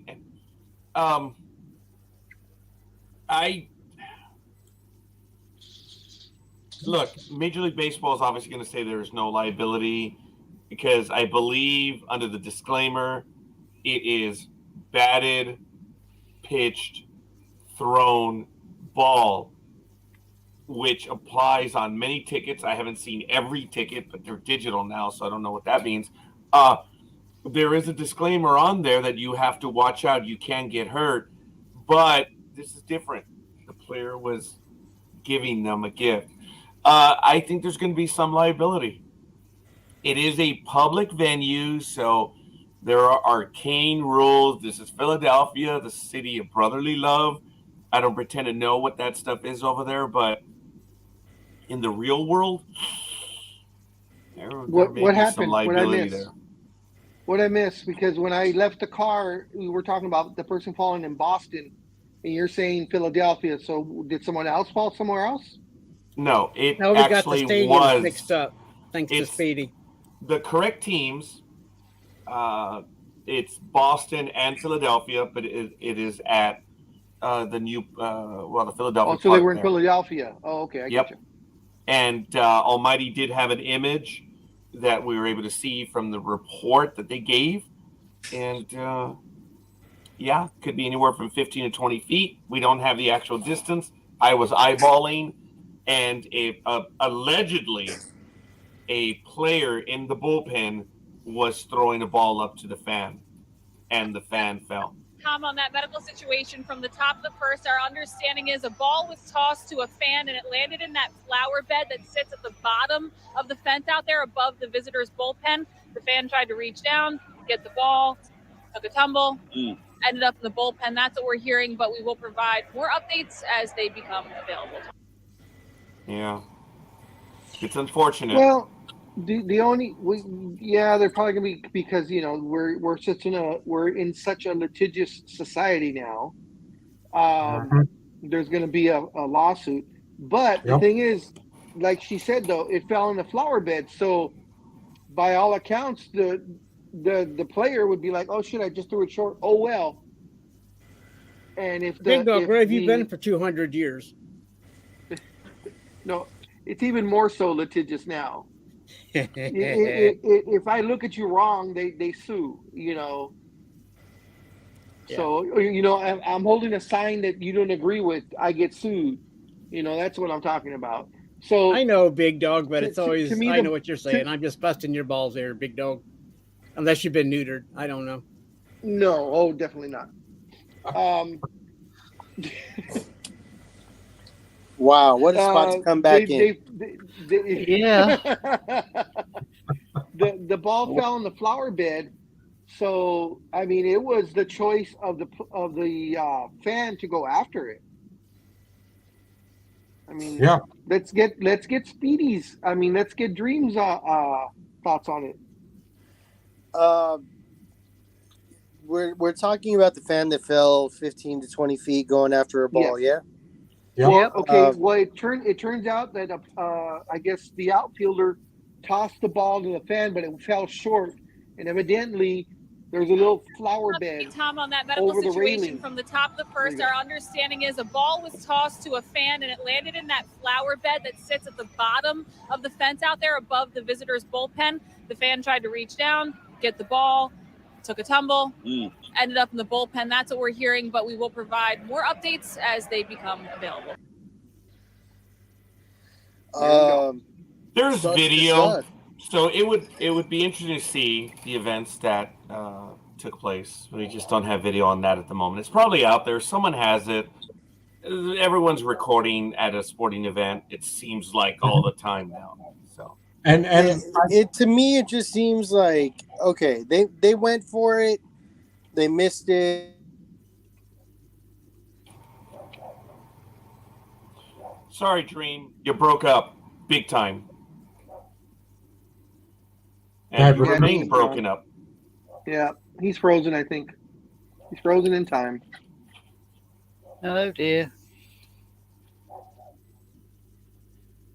See? Well, we'll move on.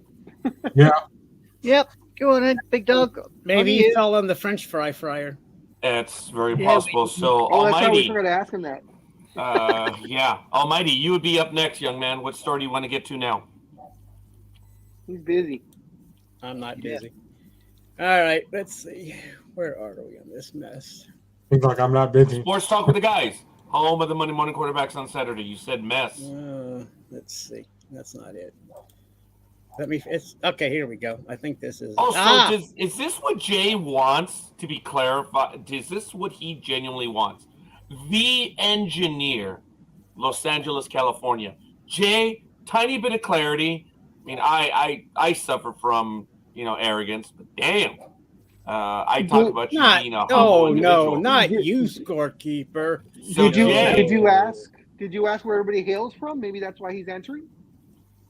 This was at the beginning of the program. But you've got it on the little flyer at the bottom there.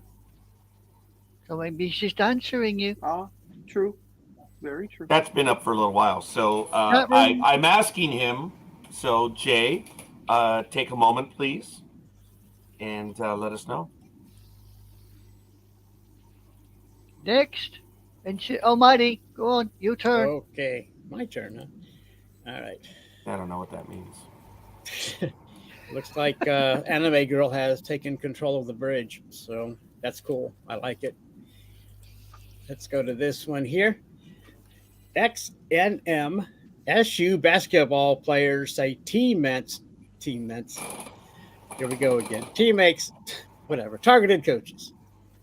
The two former New Mexico State basketball players who say they were sexually assaulted by teammates told ESPN that their alleged attackers targeted others on the team, including some assistant coaches, and manipulated players into not talking. According to Shakuru Odunawu, sorry about the pronunciation, but to quote, they were most definitely other players that got attacked the way that we got attacked, and to continue. But these other guys, I feel like they manipulated them to believe that if they came out, that they were snitching. Uh-oh, the old peer pressure thing again. O'Donoghue said Deuce Benjamin told ESPN the players who harassed him also pulled down assistant coaches' pants in the public. Ruh-roh. After the game at UTEP, when we lost, they pantsed one of the assistants, Benjamin said. One assistant coach had his pants pulled down while he slept on the bus, he said. The other was targeted but yelled enough to dissuade the attackers. Other coaches acted like they didn't see it, Benjamin said. The coaches who the players said were targeted didn't return voicemails or emails from ESPN seeking comment. Benjamin and Odomu told ESPN about the behavior after they spoke publicly Wednesday for the first time since suing the New Mexico State in April. In their lawsuit, they alleged that the activity went beyond harassment to sexual assault and that 3 of their teammates would pull down their pants, slap their buttocks, and touch their scrotums. And remember, these are not doctors performing a physical. Alderwoo reported the abuse to then head coach Greg Hare, who told Alderwoo he would look into it and issued suspensions, but didn't. According to the lawsuit, Benjamin reported the alleged abuse to campus police in February, leading New Mexico State to cancel the rest of the team season and fire, I guess to pronounce it Hare. I don't understand. I'm sorry. The police investigation is ongoing and no one has been charged yet. Odowu told ESPN that the players named in the lawsuit, Kim Aiken Jr., Dr. Bradley, and Deshaundre Washington, targeted just about everyone at least once. The more frequent or severe punishments were reserved for those who fought back, Odowu said. Hare and the spokesperson for the New Mexico state didn't respond to messages seeking comment. Aiken, Bradley, and Washington couldn't be reached for comment and haven't spoken publicly about the lawsuit. The act of pulling down a player's pants was sometimes treated as a pre-game ritual, Benjamin said. In one incident, Washington ordered another player to pull down his uniform shorts for good luck as players ready to run onto the court for the game. Benjamin said the frequency of the alleged harassment and seemingly casual attitude of his teammates, even some of the most frequently targeted players, led then freshman Benjamin to assume the alleged abuse was part of normal college basketball life, so he kept quiet. He told ESPN. But he said he began smoking marijuana heavily to cope with the stress. Yeah, I can see that. It wasn't until his father, Aggies Hall of Fame basketball player William Benjamin, caught him with marijuana and asked what the hell he was doing. At first, I just asked him if he was experiencing the same thing I was when he was in college, Deuce Benjamin said, and he wasn't. At a news conference this week, William Benjamin said his son and his family have been failed. As a father, I feel like I failed my son for putting him in this situation, he said. Odowu told ESPN he recognized his experiences of abuse from the beginning. Still, he kept quiet for months, largely, he said, because he didn't want to harm his teammates' reputation. Being Muslim, you approach situations and look at situations differently, Odowu said. I was scared that if I did come out, I was going to mess with these people's careers. But it just got to a point where I just couldn't bear it anymore. Benjamin and Odowu have entered the transfer portal, but have yet to find another program. They both plan to petition the NCAA for another year of eligibility. I don't think you're supposed to press the reset button and lump the victims in with everyone they're trying to get rid of, William Benjamin said. Wow. So there you have it. I'm sorry it was so long. Okay, where is it? That's what she said. Oh my God, my own jokes. Gosh. So No, that's not what she said. That's what you tell her. Oh, okay. Well, that's a true story. Any comment on that? I know I just put that up there cold turkey. If the allegations turn out to be true there's guilty pleas somewhere along the line, the NCAA has to step in. And if anything, if I was the NCAA and this comes out to be true, I'll strip the basketball team of playing for at least a year. Give them a year sanction, maybe 2. And they would lose scholarships because of it. Because if the assistant coaches were being harassed also, and the head coach who was on the bus with them when this was happening, and he just ignored it by thinking, oh, it's just, good old boys, or, oh, that's just the way they, it's nothing serious. It's already almost, the guilty is coming because New Mexico has already fired that coach. Of course, they're not going to say why they fired him, but the firing came after all the allegations came out. So, if I'm the NCAA, I would definitely step in and the coach is gone. Unfortunately, you have to. The kids that are staying, this is the bad part about when you have to do sanctions. The kids that are there now are the ones that are going to suffer because the other ones are already gone. But sanctions still have to be put in, and you also need to go after maybe the chancellor of the school. It depends on how far these players took it, up the ladder. Did they just go to the coach or did it go further? So this is definitely going to be a big investigation. And I'm sorry that this had to happen to these players and assistant coaches.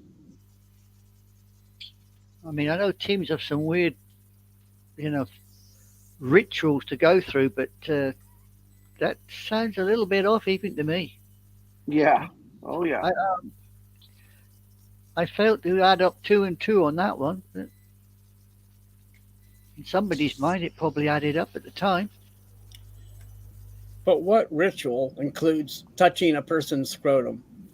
And that's since they actually physically touched these people and made them de-pants, this sounds like something that would happen in the 50s or 60s, maybe even the 70s. But this is 2023, and this stuff is no longer supposed to be tolerated.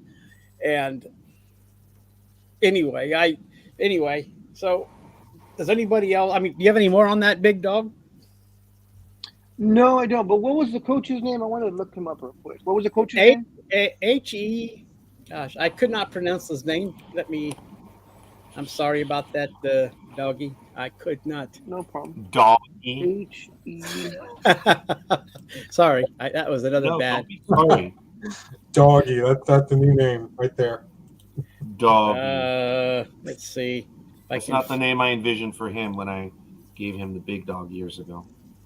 Gosh, I don't know why I can't. Don't know why. You're the one responsible for that. While you're looking at that, it's just unfortunate. Okay, go ahead. That this is going on. Teammates, for lack of a better word, mess with each other, and they'll do that. I know coaches in baseball will walk down the line, carry a bat. You're supposed to have your cup on, and it's a test. But that's done in a controlled manner where the coach is like, you better have your cup on because they're swinging their bat, and the players also, I'm ready to go, coach, I'm ready to go. And the minute he has the bat and he swings it towards you, the players flinch. It's like, you're not wearing your cup. Get the hell out of here. You can't play. So that's the closest I can see, but that was never anywhere close to what is going on here. I put the coach's name in the chat room there, Big Dog. It's Greg Hayer. H-E-I-A-R. Is that exactly. The one? I could not go with. I don't know if that's pronounced right or not for me. Yeah. Yeah, he doesn't look that old. I was thinking the same thing you were thinking. The good old boys type of thing. Thinking, but this guy does not look very old at all.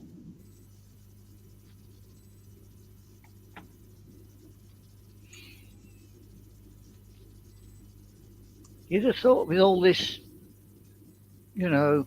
court thing and suing and what have you, that people wouldn't go down that route anymore because it's, you're aiming for trouble. Yeah, but most of that thinking when that stuff like that starts happening is, it can't happen to us. That happens in the big city, Los Angeles, in Chicago, and New York. It's not going to happen in New Mexico. That stupid ass. Unfortunately, folks, it's more common than we are willing to admit.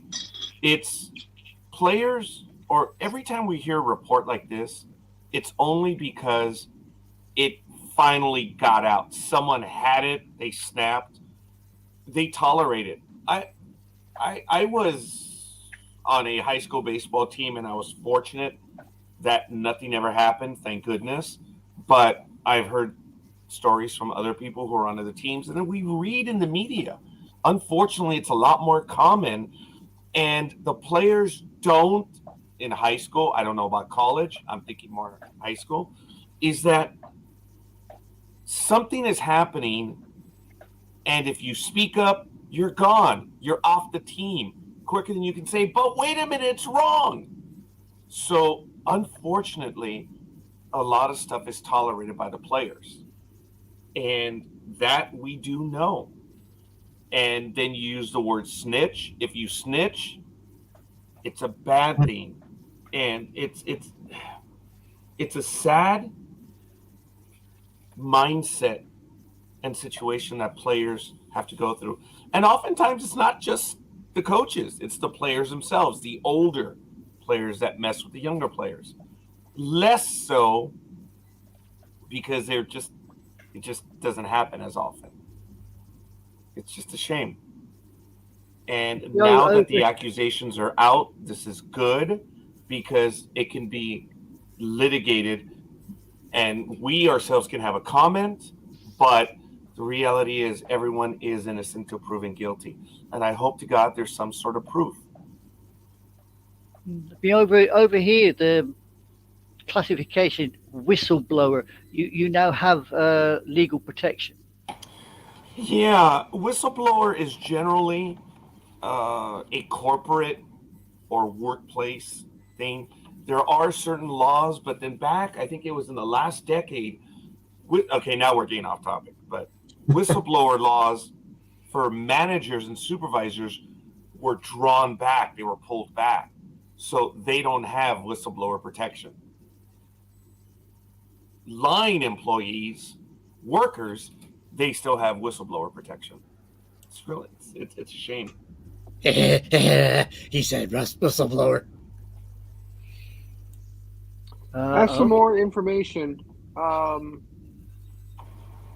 So the firing happened in February. It happened on, of all days, it happened on Valentine's Day.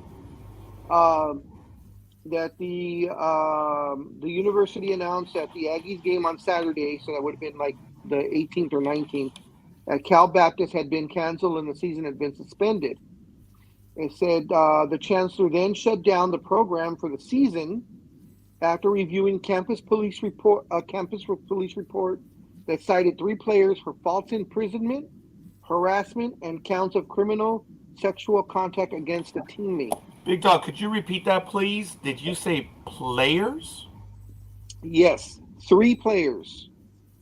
It says the campus police report cited that 3 players made the report, and they claimed false imprisonment, harassment, and counts of criminal sexual contact against a teammate. Against a teammate, yep. Wow. It says the same report school, right? Yes. Yeah, it's the players. The players. My article didn't say anything about false imprisonment. Wow, I didn't know that. It says the report detailed the victim telling investigators that on February 6th, 3 members of the team held him down, removed his clothing, exposing his buttocks, and began to slap his butt. He went on to state that they also touched his scrotum, exactly what Almighty said. It says the victim says other incidents had been occurring since last July or August, including inappropriate physical and sexual touching by teammates in the locker room and on road trips. It says the report says the victim went to campus police Friday to report a possible assault, but did not want to press criminal charges at the time. It says Hayer's firing comes 3 months after New Mexico State University forward Mike Peake shot and killed a University of New Mexico student in what was called self-defense by the police.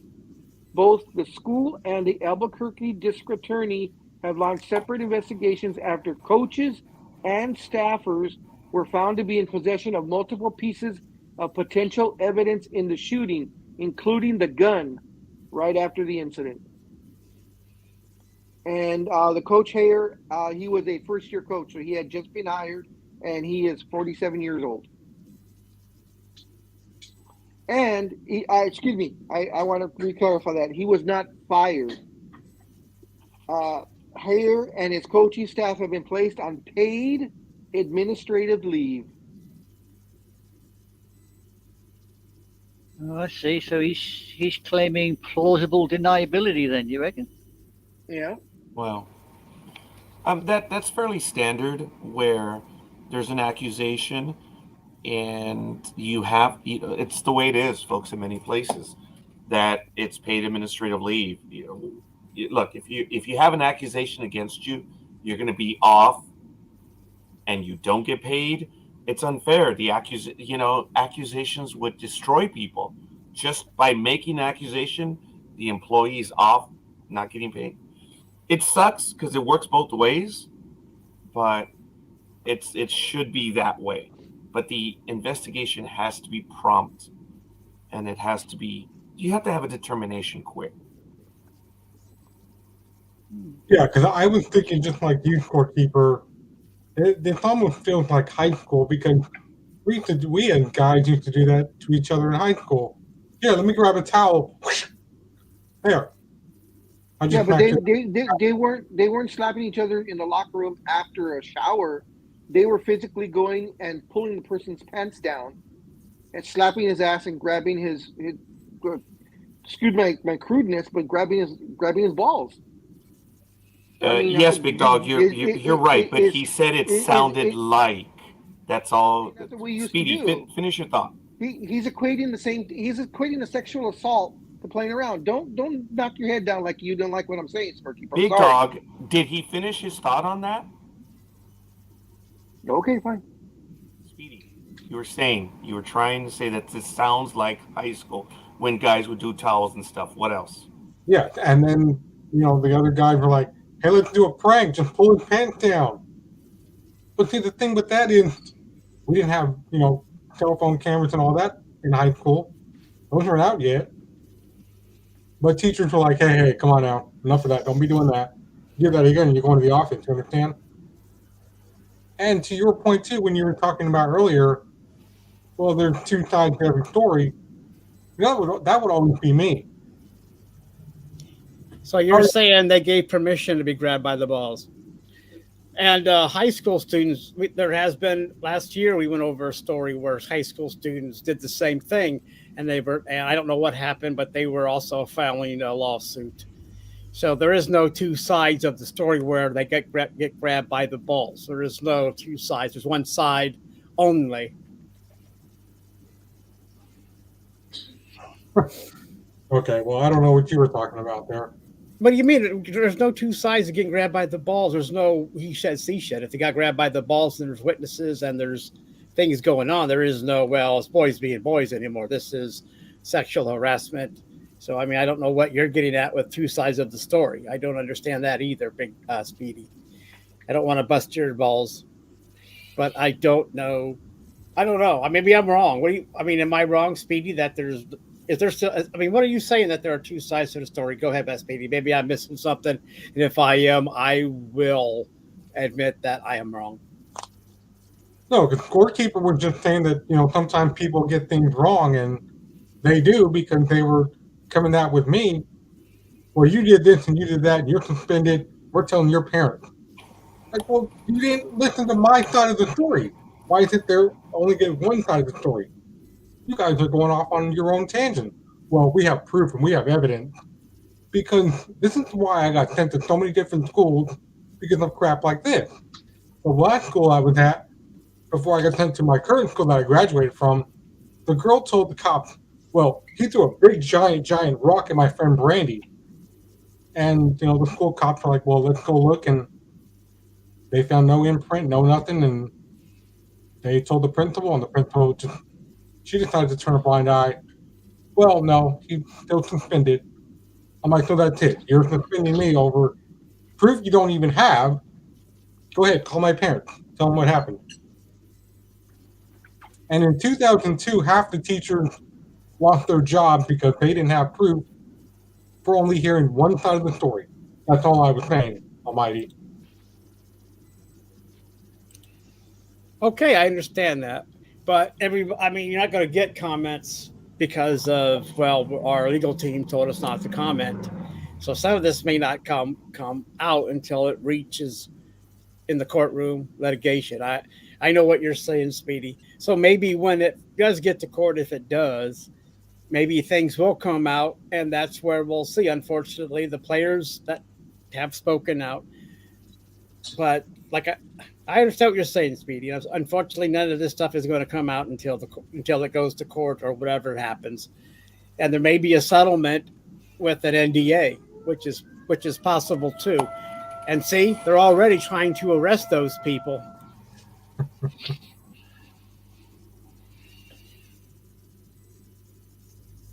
Okay. Well,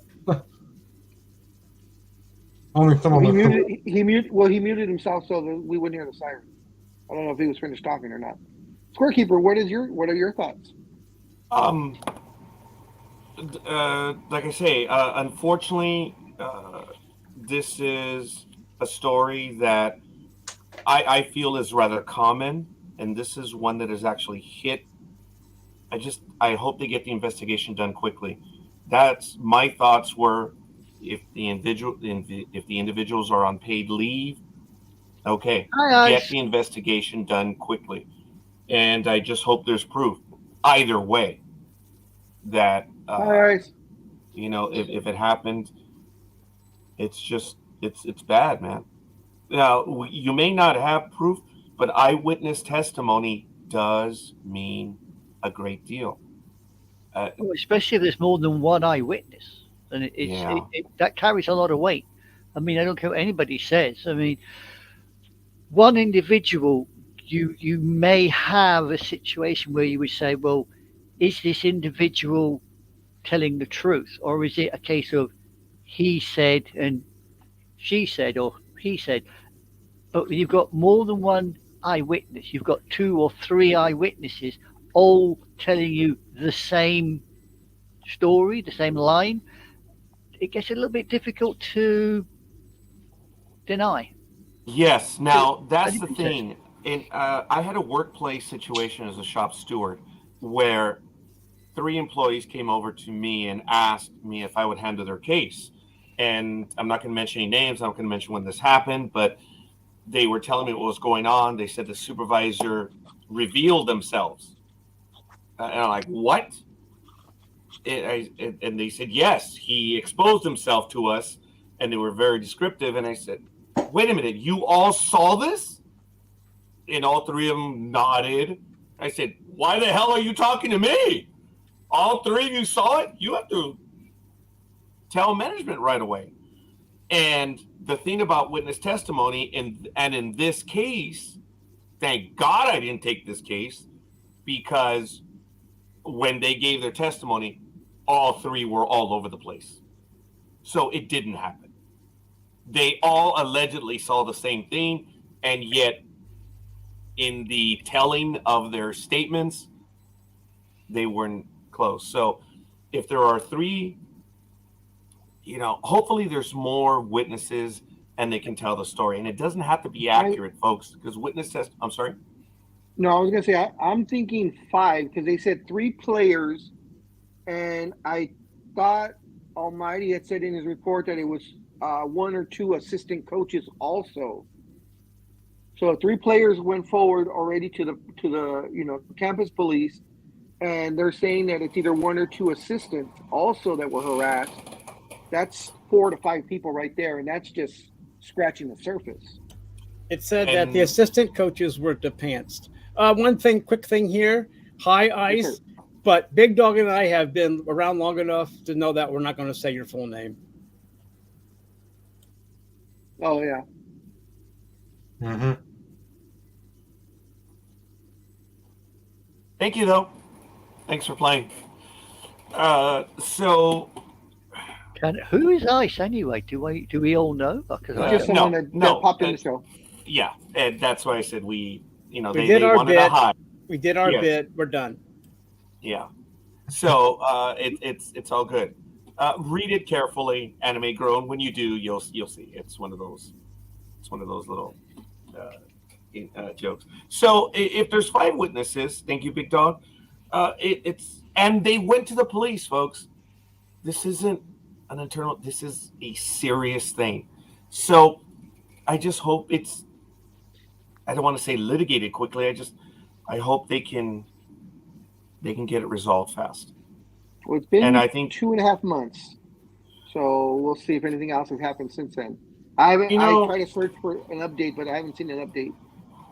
And I think Big Dog said something earlier about that if, in fact, they're guilty and stuff, who are the ones that are going to be paying for this? The players. Because Unfortunately, yes. something's going to be happening where the school is going to get sanctioned and the players aren't going to be able to play.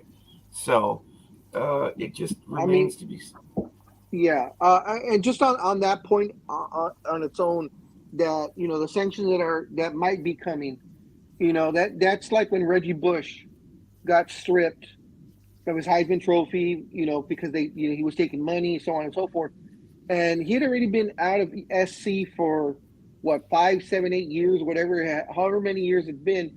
But the players that were playing there, the kids that were playing at that time, that the sanctions were put in, about I believe they lost something like 5 or 7 scholarships.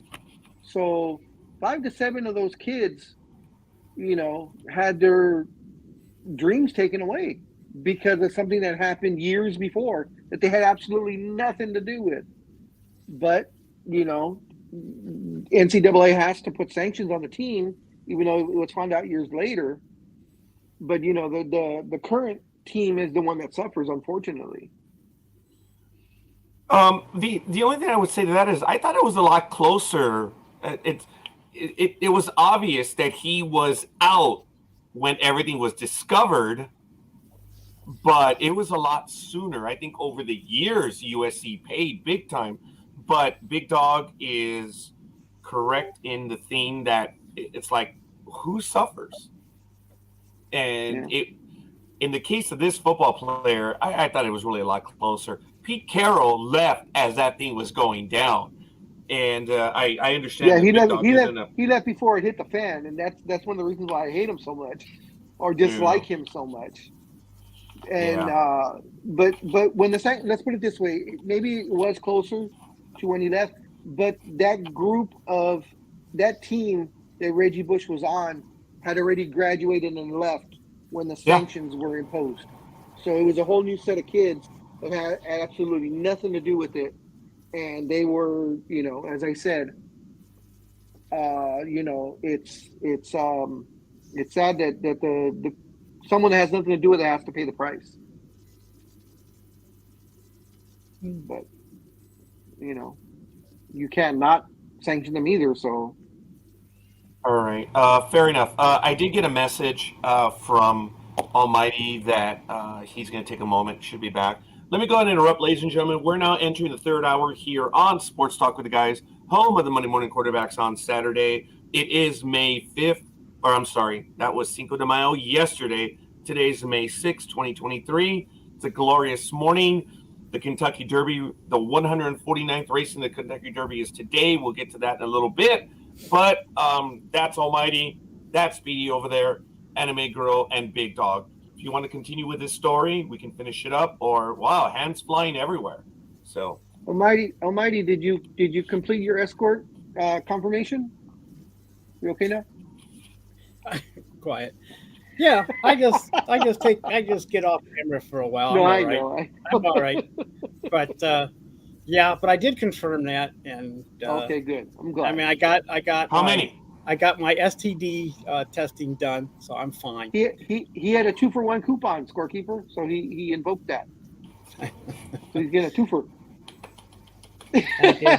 Thank you. But anyway, I've never been so privileged. Please, Almighty.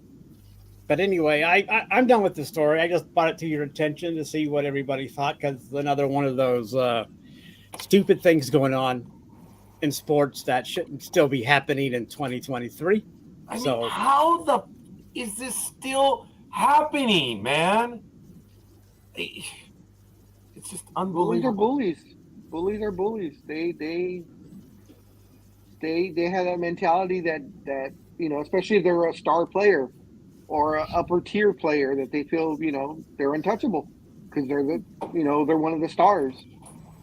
Yeah, stupid is as stupid does, sir. Oh my goodness, exactly. yes. Boy, did he get that one right. Yeah.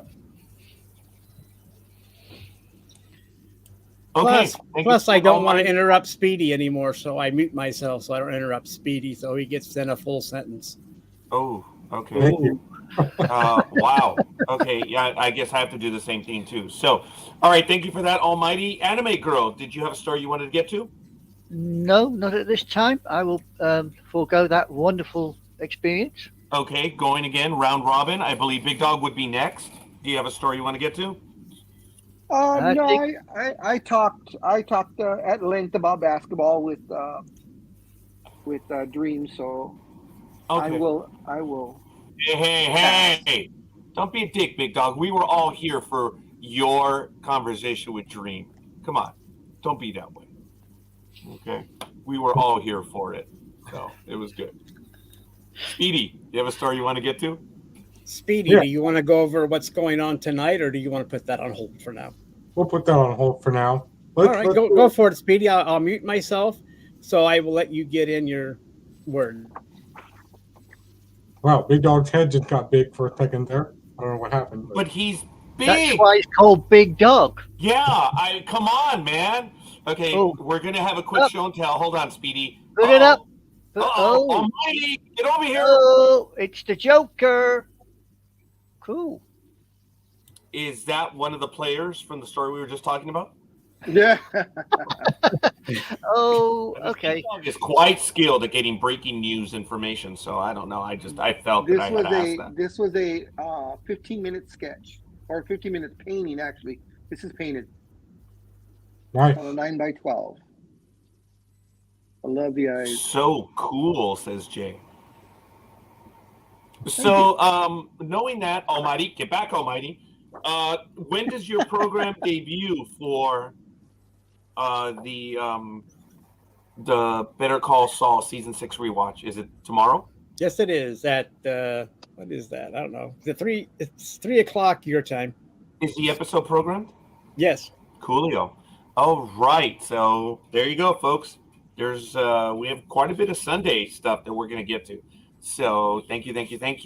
All right, Sunday, Almighty. Sunday. Nice painting Yes. there, Big Dog. Is that a recent accusation? Accusation. God damn it. Acquisition, but that's okay. It's only because of the story we were talking about. Oh, You're not yeah. at fault, Almighty.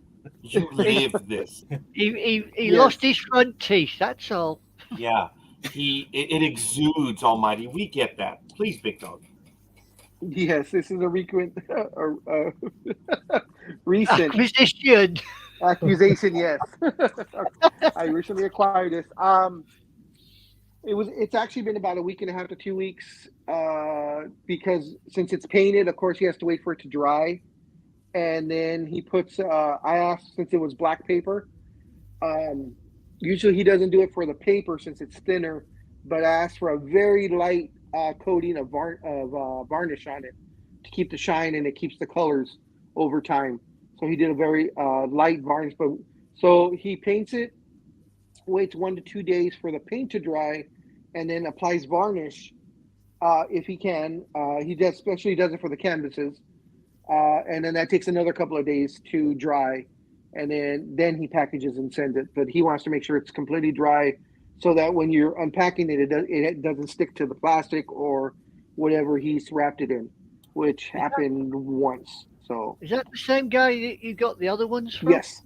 Hey, His name cool. is Esteban Salinas. So when's he going to join us? I will ask him. He's a night owl, so maybe he's in Chicago. Yes, sir.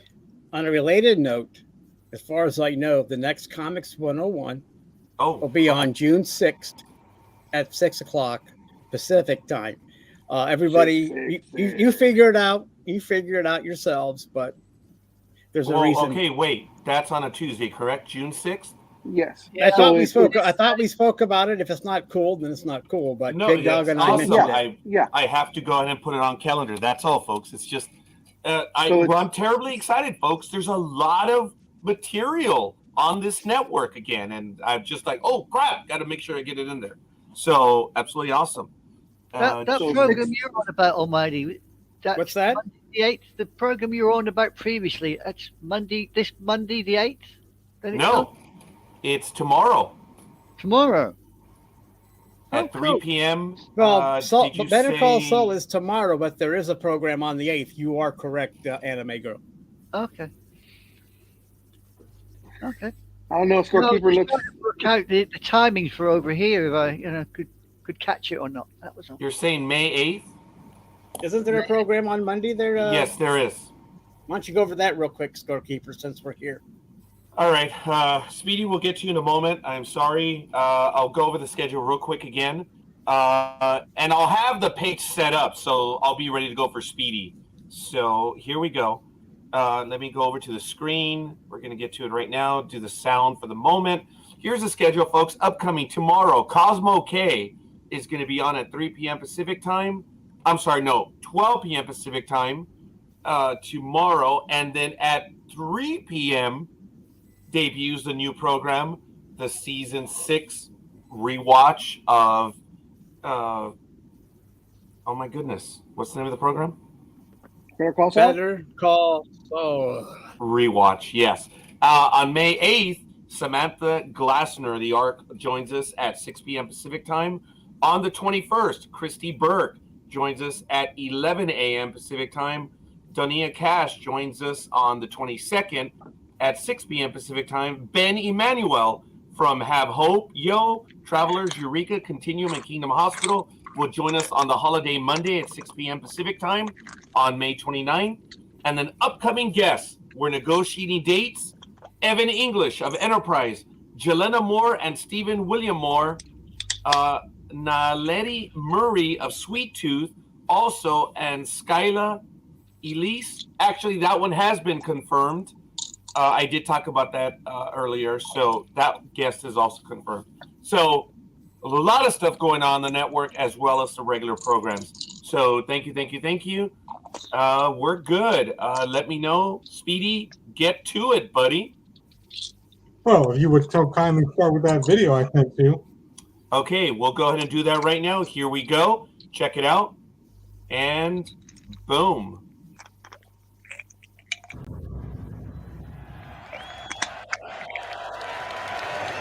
These new bases are wider than the old ones. Is he focused on the size of the new bases? Now it will be easier to steal second base. Is he thinking about stealing second base? 7 years in the league. And he's never stolen a single base. Don't steal second base. The pitcher's not looking. I am not looking. I wish they could do a part 2 of that, or should have went longer, but I know they only got 30 seconds. I want to see how that played out, because, with him running across, could he steal second with bigger bases? That's the question. I reckon it's you're out. Probably. The way last week, I'm sorry, go ahead, Anime Girl. I was going to say the way the guy dipped his head when he moved, I thought, yeah, you can guarantee it's going to be you're out. So that was very well done. That's a cool little commercial. I did talk last week. I know it was still early, but Major League Baseball stolen base attempts are up, highest ever in roughly 2 decades. The percentage rate of success is also the highest in the history of baseball. So the game is speedier. Sorry, Speedy, didn't mean to say that, but it's a cool commercial. It's rather sharp. I like it. It's got a sense of humor there.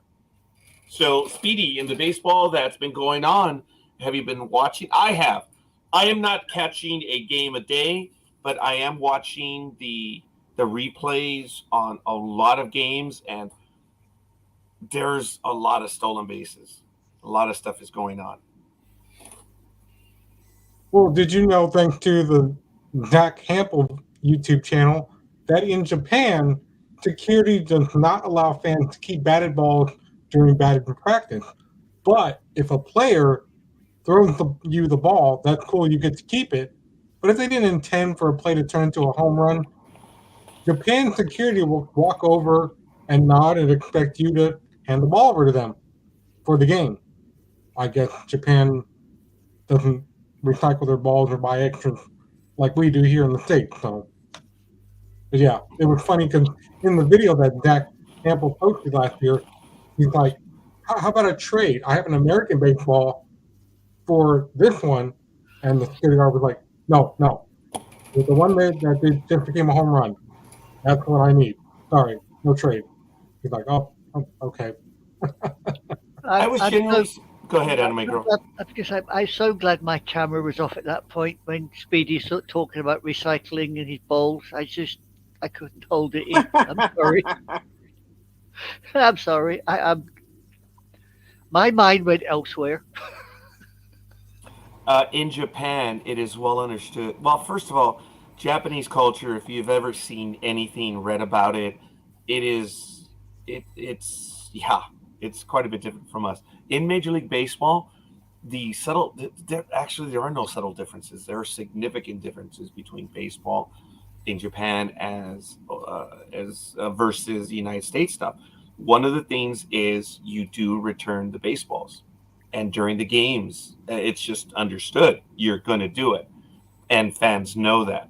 So it's really cool. The only time they get to keep a baseball is when a player gives them a ball, or the team gives them the ball, or they're able to purchase one. Just a little bit different baseball. Over here, I saw a video as to when this happened. I believe it was in the 1920s or the 1930s. There was an actual court case where a fan who was 10 years old caught a foul ball, and apparently they had to return it, and the boy refused. He was arrested, and he was kept in jail. That was crazy. And it looked bad. Eventually, it is a legal case that went through the system. And after that, fans were able to keep the balls that went into the stands. But it became one of the best merchandising campaigns that anyone's ever had. In football, you are not allowed to keep them. In hockey, I don't know how that one works. Almighty, you seem to be a little bit of a hockey maven. In basketball, Big Dog, if you would kindly enlighten us, and I understand that they only use one basketball during the game anyway, but the fans have to return the ball. Big Dog. Yes. So the ball goes in the stands, has to be returned. They do have that. Of course, they have other balls in case one gets wet or, something happens to it. They have a different ball. Or if both teams decide that the ball is too slick. For baseball, this is a contrast in baseball, because in baseball, I believe do they love having a brand new ball or a ball that's been used? Who loves? I missed it. The players, or I guess the pitchers. I guess it would be a pitcher. A brand new ball versus a ball that's been in play for a few innings. Modern ball players are stupid, Big Dog. They want new everything. I've talked about how if you have a ball that had, you can do stuff with an older pitch, but if it just touches anything, they automatically just throw it out. So, yeah, they're using new for everything. In basketball, they never use a brand new ball. It's a ball that has been used in practice, on the off days and stuff, so that it doesn't have that slickness to a new basket. Anybody that's played basketball that's bought a brand new basketball, as soon as they take it out, it has that little slickness to it, and players hate that. So players will never play with a brand new ball. And the only time the ball gets changed out is, as I said, if something happened to it, or if both teams agree that the ball's just too slick and they need a different one. Yes. So I think European soccer is the same. If the ball gets kicked into the stand, it has to come back. And Really? they have, you don't get to keep it has to. They have several people with several different footballs around the park, but the fans know that if that ball goes into the stands, it goes back on the pitch. You don't get to keep it. Okay. Almighty? If you're not too badly hurt, you can keep the puck. Yeah, because when that thing goes in the stands, dude, Yeah, okay. But it doesn't go. But that doesn't happen very often, since now they have lots of high-rise plastic around the netting. But if it does fly over that, The first thing that Does every happens once in a is they check to make sure you're okay. But yeah, if you get that puck, you are allowed to keep it if you're not in a coma and go to the hospital. What is describe the puck to us, Almighty, if you would? What's that? What is the puck made out of? It's a little rubber. I mean, it's a I- nasty It's a hard- little Man, it's a you're hard asking. plastic, right? projectile. I I think believe it's a hard plastic, plastic. but I don't know. I mean, it's a hard something because you see people that get hit with that puck who have blood running down their heads. So, Yeah. but I'm not exactly sure. I'm sorry, Big Raji, that I don't know. and Doggy may know more about it than I do. I will admit I have been called Raji by Almighty for a while now, but today I have to mark the day that we got Doggy. So May 6th, Do the it day doggy after. style. What happens if a fan comes in a soccer game with same colors and makes a goal? If there's a joke there, first he gets his ass whooped by the team, possibly then the ref, and then as he gets into the fans, where the fans are, he'll probably get his ass whooped there as well. So I don't know. Yes, timeout. Ice hockey puck, I've just checked it. It is made from vulcanized rubber. So there you Vulcanized go. rubber. Okay. Vulcanized rubber. So that thing hits you, you're going to end up black and blue. So there, See, fans, you- you heard it here you- first that we do have communications with Vulcan because they There are you go. sending That's us just the what pucks. I was just gonna say the same thing. Star Trek reference even in hockey. Speedy, was Jake Peavy a good pitcher? I'm sorry. Was Jake Peavy a good pitcher? Yeah, For the Giants, bro. Okay. He started off with Scorekeeper. the San Diego Padres, did he not? And then Was went Jake over Peavy to a good Florida. pitcher? He was all right. He had his moments, and then his second half of his okay. career. So I'm going so by it's not a memory. surpri- He so was it's so pedestrian. it's not a surprise if I tell you that he's now pitching for the Savannah Bananas. Oh, that's Big Dog's favorite team, is it not? Please enlighten Yes. us, Big Dog. Jake Peavy has pitched a game for the Savannah Bananas that happened about a week or two ago, and also one of Scorekeeper's favorite players, Mr. Johnny Damon, played for the Savannah Bananas and struck out. Did you say Matt Damon? No. No, Johnny Damon of the Scorekeeper's third favorite team, the Boston Red Sox. How old is that guy? Oh, he's in his 40s now. He's got to be. Yeah. That's what they're I'm probably thinking. just My doing- gosh. All right. I just thinking that I haven't heard his name for decades. Yeah, he that was a quick in and out there. Yeah. I think these guys are going. From what I've read, the Savannah Bananas are actually cash. The cash is flowing. Is a nice way of saying it.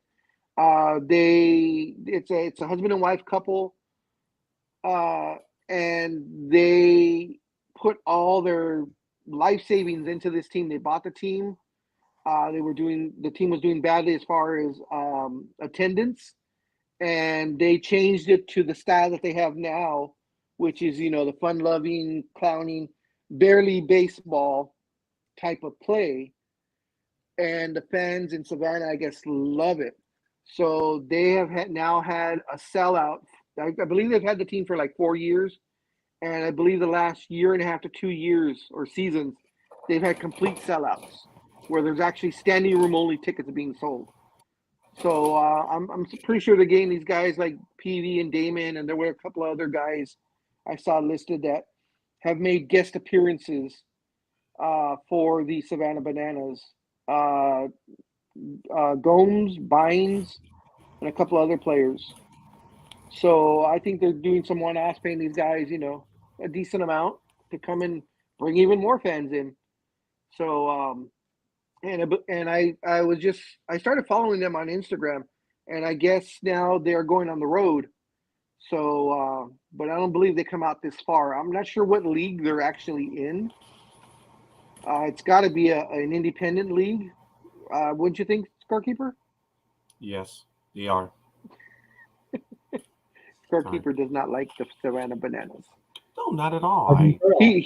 The traditionalist in him does not like them. I'm pretty sure it's an enjoyable time, but to see the things that they do probably would irk Scorekeeper to no end if he would go live and see this happen. I've seen the videos. Uh-huh. I've seen the videos, and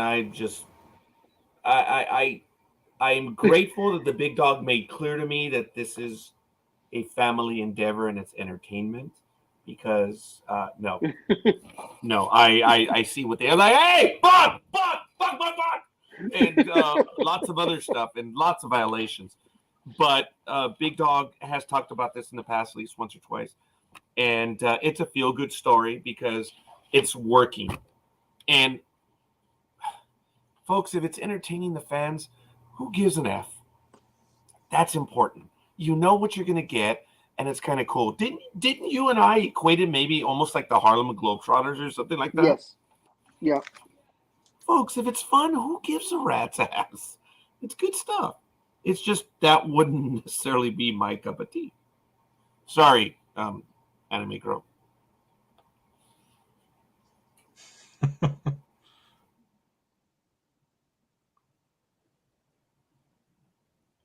That's it? Okay, so according to this, the question was asked. It says, do the Savannah Bananas play in the league? It says, until 2022, the Bananas competed in the Coastal Plain League, the CPL West Division, where they won 3 Pettit Cup championships in 2016, 2021, and 2022. The team has been featured on ESPN, the Wall Street Journal, Sports Illustrated, because of its on-the-field hijinks and viral videos. Interesting. Yeah, and folks, if you look them up, there's some creative stuff on there, and it's funny, but it's more Harlem Globetrotters. That's all. I have nothing against it. I may go see it once or twice, but yeah, it's okay. Scorekeeper, you are the guru of baseball. I don't know what that means. In the continental, or actually in the United States, there's a certain knucklehead that may challenge you, but I still would pick you over him. But and you are also a Yankee historian.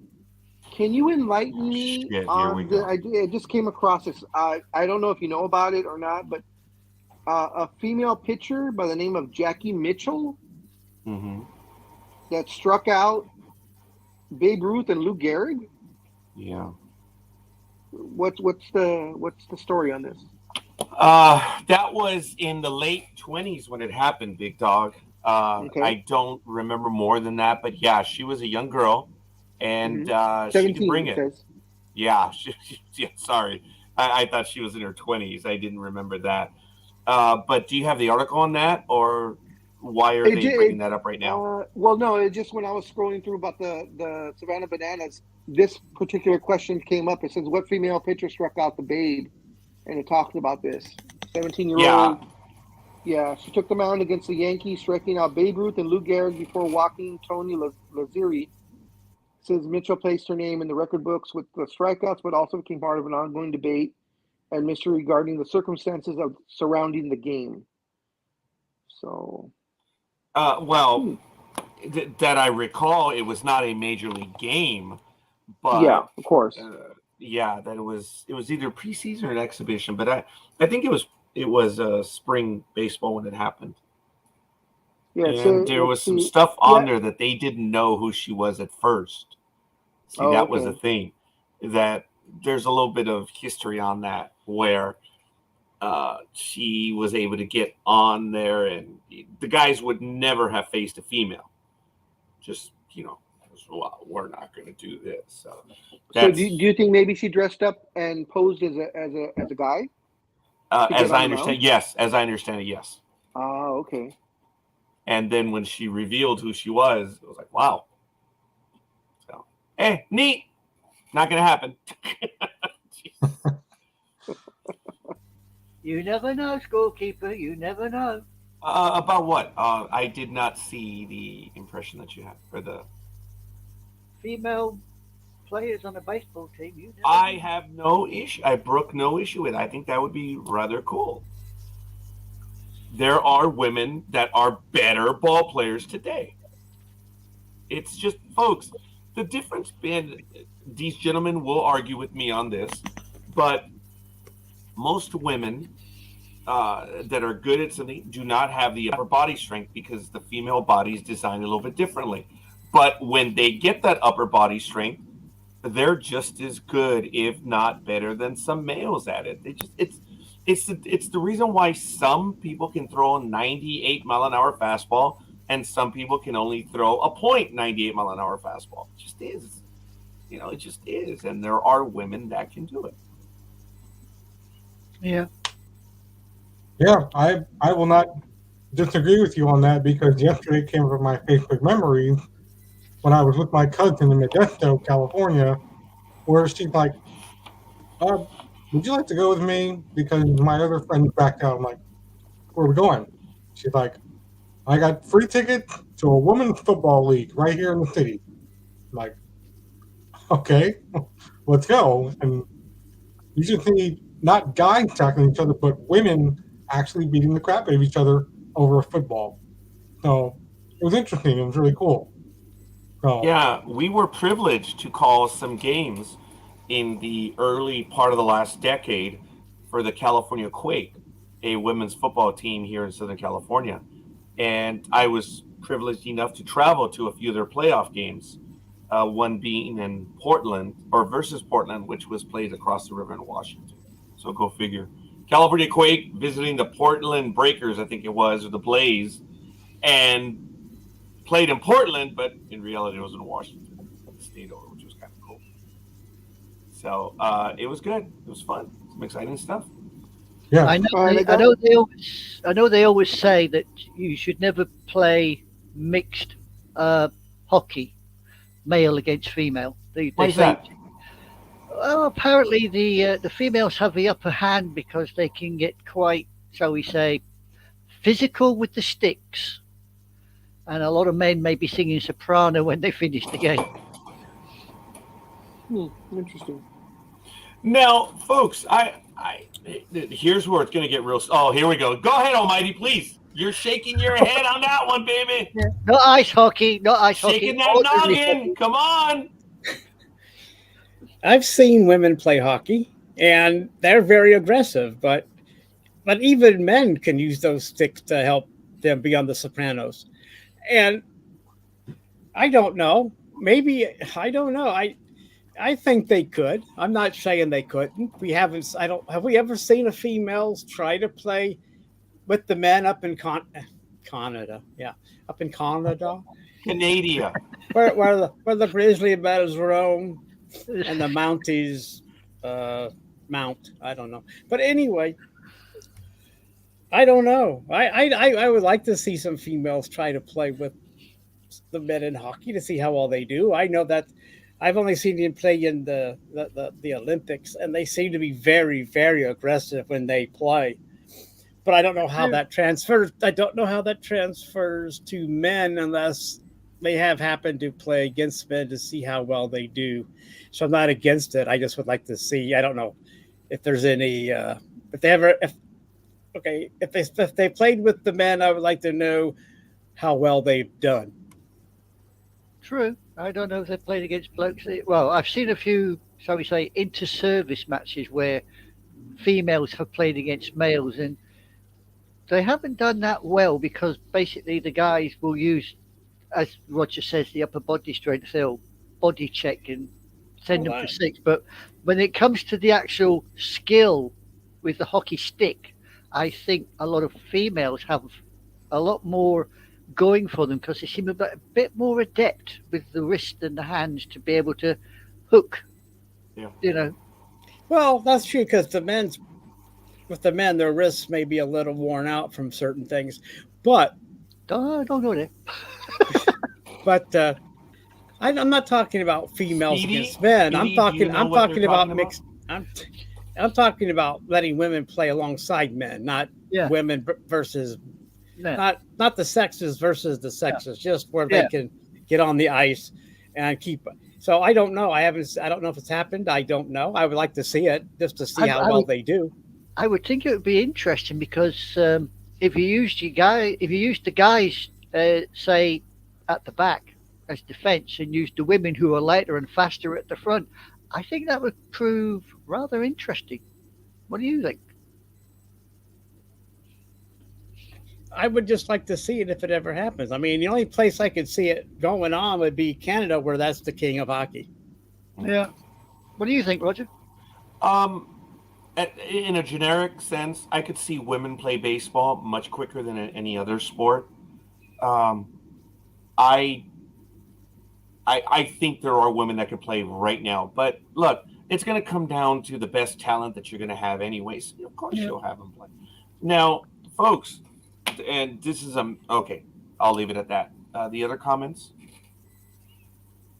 No. Well, it would be nothing new for me because I've seen women do this that started with Extreme Championship Wrestling in the 90s, where Paul Heyman let the Dudley Boys take out Beulah McKillicuddy and, well, are you comfortable going through a table? She said, yes, go ahead, absolutely.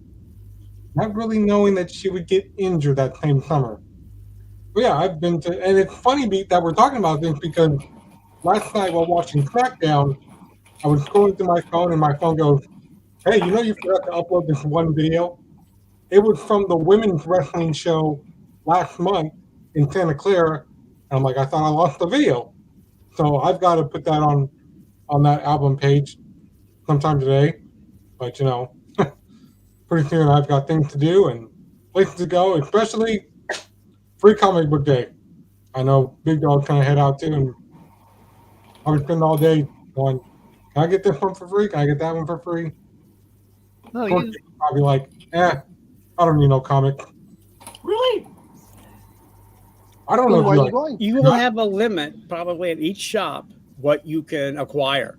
So you may have to visit more than one if you want to snag all the issues. Am I mistaken in that? Is that like that in California and SoCal, Big Dog? Yeah. Luckily, the one that I'm going to be going to and the one Scorekeeper unfortunately cannot go to this week after all is 4-Color Comics, and I believe I read that they're letting you pick either 10 or 11 books of the choices that are there. So that's usually more, but usually it's 5 to 7 books maybe. That they choose, because like I said, there's about 40. I can't remember. It's 42 or 44 books that come out for Free Comic Book Day. And that's a lot. Yeah, and just to let everybody know, in case you think that the distributing companies give these to the shops for free, no, the shops pay for these books. Yeah, it comes out of their inventory. But this is their way of saying thank you to all the customers for spending their money in said shops. So they do Free Comic Book Day. So we don't get charged as customers, but they do get charged for all these books. That's why some stores don't carry the entire selection, because of the charge that they get, the amount of money that they have to pay for it. I don't know how much it costs now, but the last I heard, each book cost $0.10. But I don't know. I cannot go on record how much it is now. I mean, that was years ago when I heard that number. But you're right, Big Dog. Okay. Well, yeah, because they want shops to carry the books to help promote upcoming projects or whatever's going on. But I'm not sure. I guess I could find out real quick by asking several dealers I know. But if they're busy, they probably not get back to me soon. But it's something to work. It's today is Free Comic Book Day, so it's all the comic book shops are giving away books. So pretty much any comic book shop where you're at, there are a couple up in Alhambra, not Alhambra. There are a couple up in there's a JPM Comics in Glendora. That's not too far from you. That's probably the closest. And of course, if you go to Frank & Sons, and then the one in Rancho, which is 4-color comics. Those are the probably closest ones to you.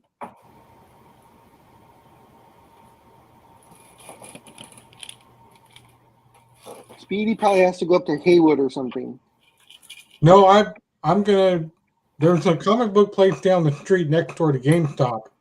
Oh, So I'm cool. gonna go there pretty soon, and then after that, I'm gonna go to Berkeley, and then I'll probably go back the other way west towards Dublin, because everybody in Dublin they do have a Barnes and Noble there, but I know they have comic books there, but I don't know if Barnes and Noble does the free stuff. So I'm gonna. No, not Barnes and Noble. That's not a comic book store. The best No. thing that you can do, folks, is head over to freecomicbookday.com, and there's a listing of participating locations, and I believe the vast majority are just comic book or collectible shops. So they'll tell you if they're involved or not, if they're giving out stuff. But yeah, just go there, and it'll give you a comic book. Believe it or not, Free Comic Book Day will tell you where all the comic book stores are around you, which is really kind of neat. So, is there a limit on how many comics you can actually get? well, as Big Dog said just a little while ago, it really depends on the place that you go, because for this day, the numbers have grown exponentially. I remember when there was 10 or 12 comic books that they were giving out. And Big Dog just said there was like close to 42 now for this day. I think, yeah. So that's 42 special editions or issues or whatever. And the comic book stores are giving them away, so they're not going to give out all 42. No. Unless you know the person. Yeah, unless you know the person, you're good friends with them. Tell me something.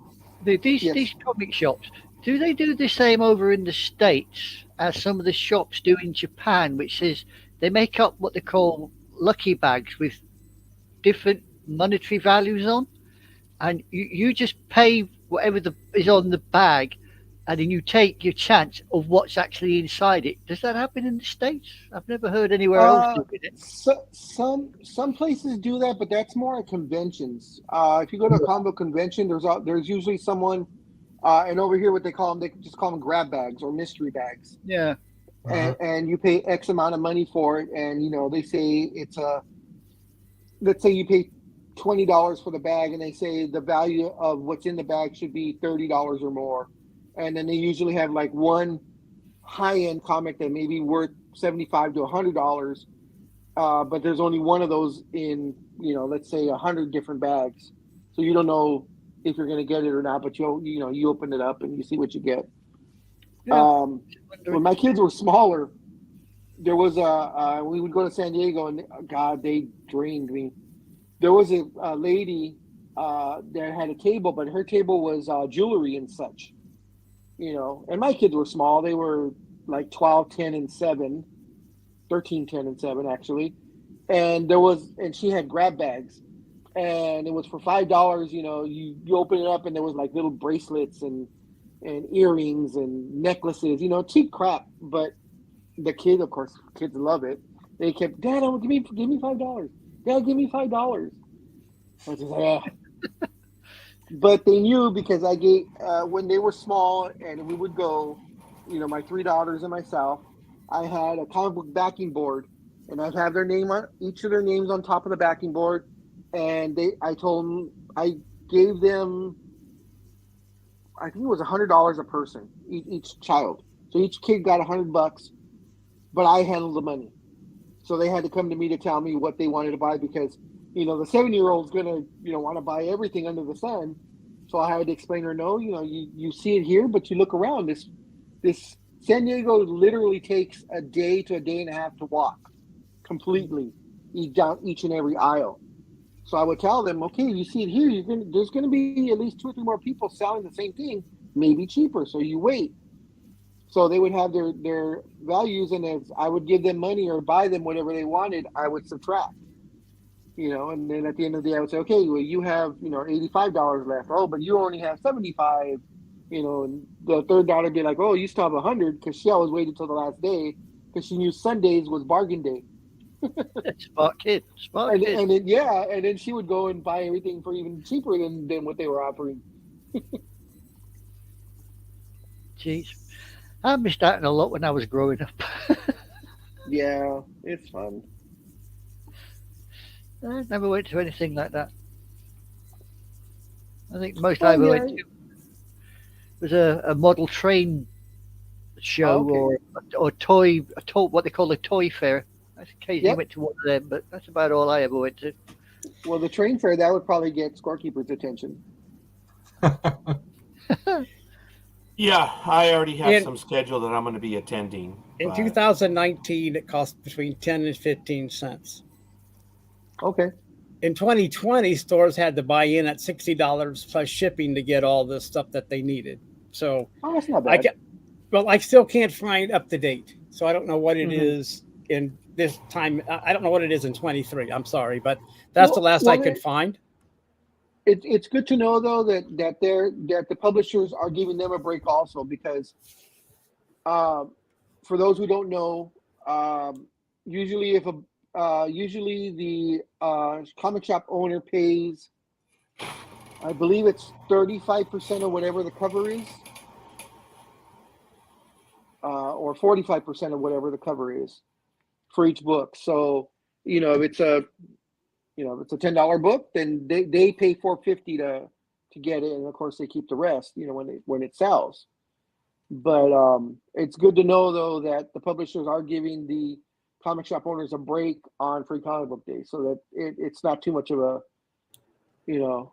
monetary hit on them. So thank you for being very patient, Speedy. Let's get to you right now. What do you Holy have for crap. us? Thank you for that, Almighty. Yeah. I hope I can find some good stuff today with Comic Book Day. We'll see what happens.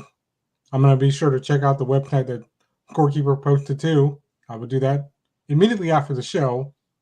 But before that, Matt Ortega has a warning for Nevadans about the A's moving, even though the local news here keeps reporting, yeah, the deal's over, it's done. But he said, don't for 1 minute trust the A's owners moving to the desert, because it won't translate to a winning team. He said, you guys in Nevada should be against this idea of a billion-dollar owner wanting $50 million, $500 million for the state for a new ballpark. For more info, he has a site. It's called, well, I'll just put the site in the chat room. And he said it's a one-man crusade that he's doing himself to inform fans in Vegas how much of a bad owner that John Fisher really is. Here it is. There it goes in the chat room right there. That is his website. And also the other day this week, people were confused because umpires oddly made Rays pitcher Zach Eflin remove his wedding ring, and fans were confused why, including the announcers. So they're like, he's not having any substance on his hands, and what is going on here? And they're like, well, they want him to take it off. They believe substances are on that ring. That's not So he why. can't pitch unless Go he ahead. takes it off. Go ahead. So, yeah. Scorekeeper knows this one as well as I do. What they do and what they used to do back in the day, they would wear their wedding ring, but they would scuff the bottom of it and sharpen it so you can dig into the ball. And the catchers used to do it also, where the old ways where now everything's Velcro, but the old ways when you had to do it, tie your shin guards and stuff with the metal rings, they would sharpen those rings up so you could scratch the ball, so the pitcher can get that extra grip on there.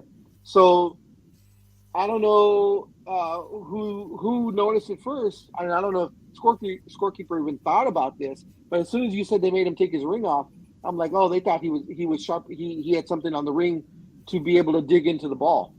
That's probably why they took it off. But all you do is look at the ring. I mean, you can see it, or you just put your hand, you run your thumb across it. You'll feel the scruffness of it if there's something on the ring. If the ring's been sharpened. Scorpion, you remember back in the day when they did that? Yep. The stories of when they did that? The player immediately told the umpires, hey, it's a rubber ring. It's my wedding ring. And again, guys, sorry for being a dick, but you can't wear it. You can't Oh, really? I have didn't know that. anything on your hand. That's Is it just because of what the I way said? it is. No, sir. It's just you can't. You're No, not I supposed to understand. have anything on there. Because I remember back in the 80s that they were talking about that they would sharpen up the ring to scuff the ball. So that's why I'm just asking, did that rule change? 'Cause I could have sworn in the 80s they did, but I could be wrong. And I don't believe you're wrong, Big Dog. The thing is that you can get away with it up until they see it. You know? Yeah. Look, you're not supposed to wear any jewelry because you can get hurt. And the pitcher would say, oh, but it's a rubber ring. No, you can't wear any jewelry. You can't wear anything, folks, because as Major League Baseball says, it's not part of the uniform. And there are specific rules to the uniform. So I love how the blogosphere goes wild, saying, oh, but it's a rubber ring, or it's his wedding ring. Who gives a rat's ass? You can't wear anything. Now, if you want to go really wacko with the rules on the uniforms, visit the NBA, visit the NFL. Oh my God, there are super tight specifications because basketball players will, and not unlike baseball players, and not unlike football players. It's just their rules are very, very specific. Baseball is a little lighter when it comes to the rules.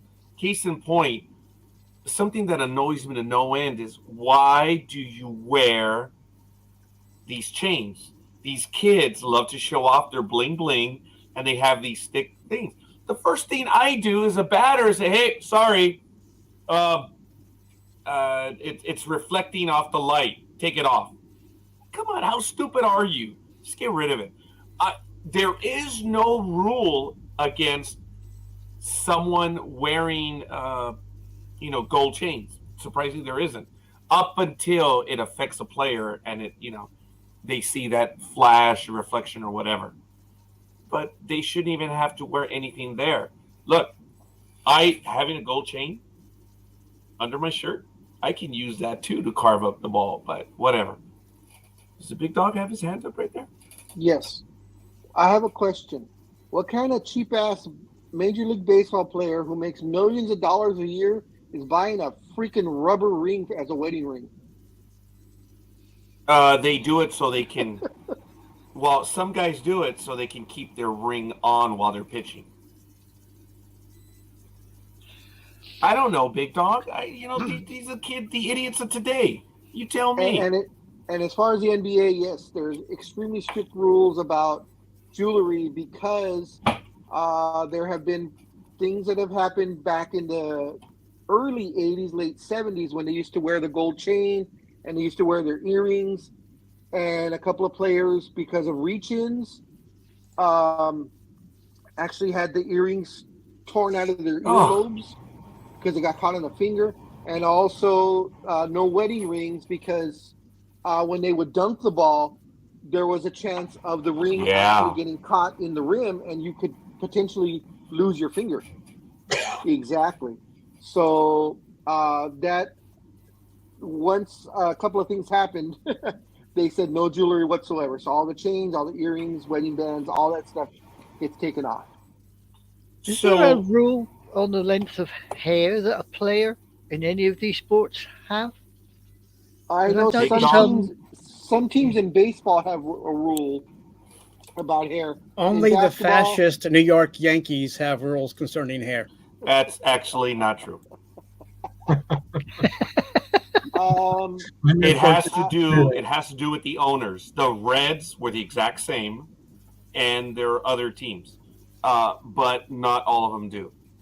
Look, the Yankees have always had a dress code. It's very simple, folks. They have a dress code. That's all. And it's the easiest thing in the world to have a dress code. And that way you don't argue over what is acceptable and what is not. It's just simple. This is the rule, and that's it. And if a Yankee player violates the rule, they get fined. No problem. It's not an issue.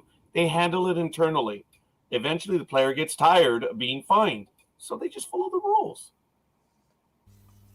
A lot of people love this caveman attitude in Major League Baseball of having beards that are, folks, beards are filthy. Beards collect stuff. And hey, Well, they're not going to eat on the plate. Sure, that's fine. But who cares? Still are what they are. It's not your call about beards. No, it's not. Because they can do whatever they want if the team allows these it. players look macho. Oh, is and that some what of it is? them, and look, I'm going to disagree with you about beards because players should be allowed. It helps them, and especially if it comes to their superstitions in baseball. That that goes back to it. You heard of the playoff beard? So I agree with the beard that you can, you should be able to have a beard if you want, but not the lumberjack style where it's you look like you haven't shaved in 30 years or showered or anything. Like if everybody wants to have a beard, have it like yours, very nicely done, trimmed. Whose beard? But the way Scorekeeper? the way what's his face? No, I haven't washed Scorekeeper, my face. Scorekeeper, help me out. The third baseman from the Dodgers that left. He's on the. Oh, I forget the name, but yes, he's on had a Boston significant now. beard. And look, he has a big beard, but compared to others, his is actually kind of and I think he's actually reasonable. He's trimmed it down now too. He doesn't look like a man, lumberjack anymore. Gridiron Grill. But baseball Who's the third should baseman? be Turner. There it is. Baseball should be inclusive. What was that? Baseball should be inclusive. Speedy, do you have an opinion on this beard issue? Yeah, I think it should be allowed because as long as it's not. It is allowed. I know what you guys are talking about. He's trying to say it's not, but I know it is. Look at Madison Bumgarner. His is fine. Everybody else is fine. Oh, does he have a new job, new team? By the way, I haven't been able to check that out. I'm not sure. As a matter sure. of fact, the Arizona Diamondbacks said, "Yeah, you're gone, pal." So has he been picked up by anyone else, like the resurgent Cleveland Guardians? I don't know, but a friend of mine, he posted this on Facebook, and I think you'll like this one because you're the baseball guru. He said Sacramento is the second biggest market in the United States without a Major League Baseball team, and the infrastructure is there.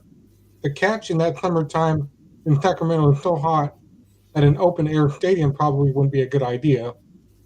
Please give us a team so I can try and buy season tickets.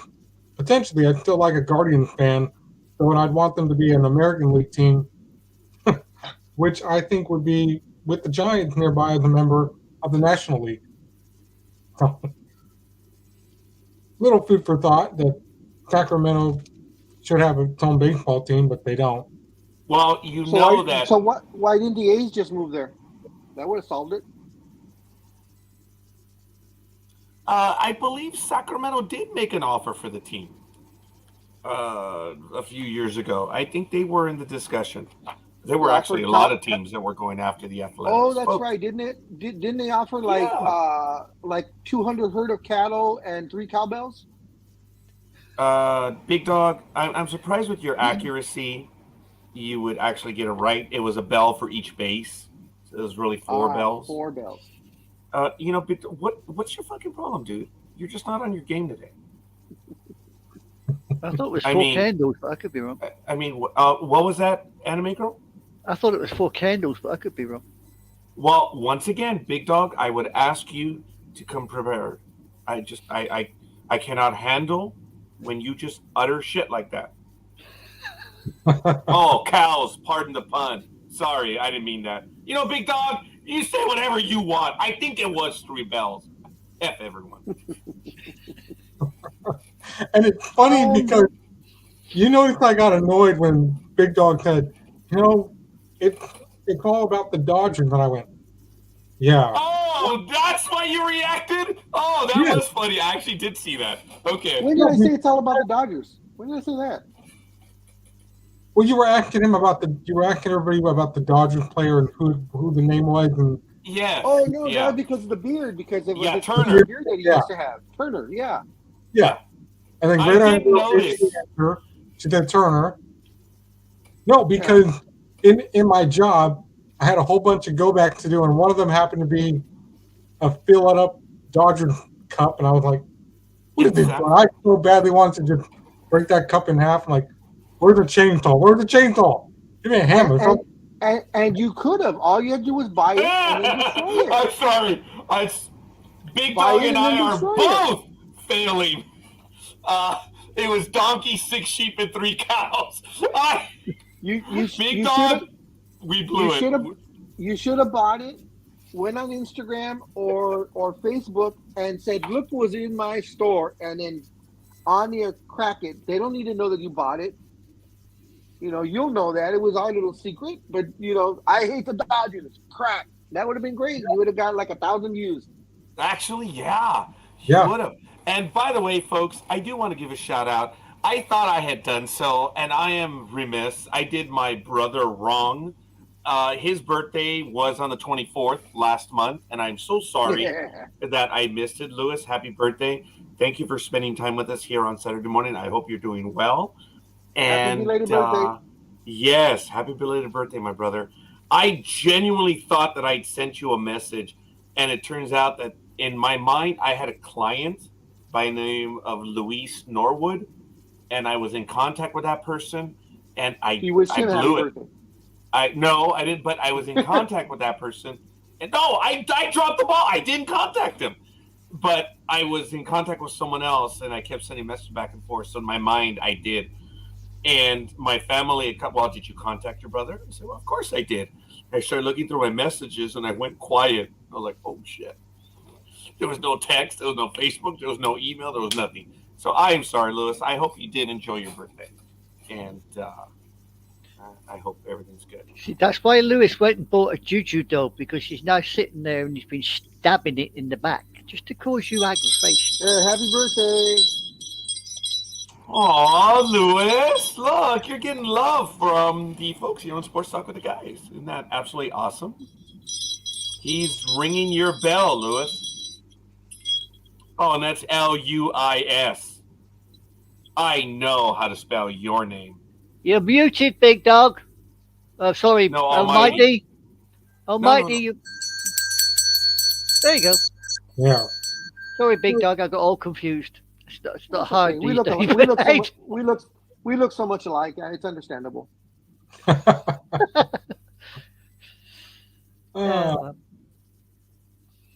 I should remember that. You know, that white Yes, hair. I look very Latino.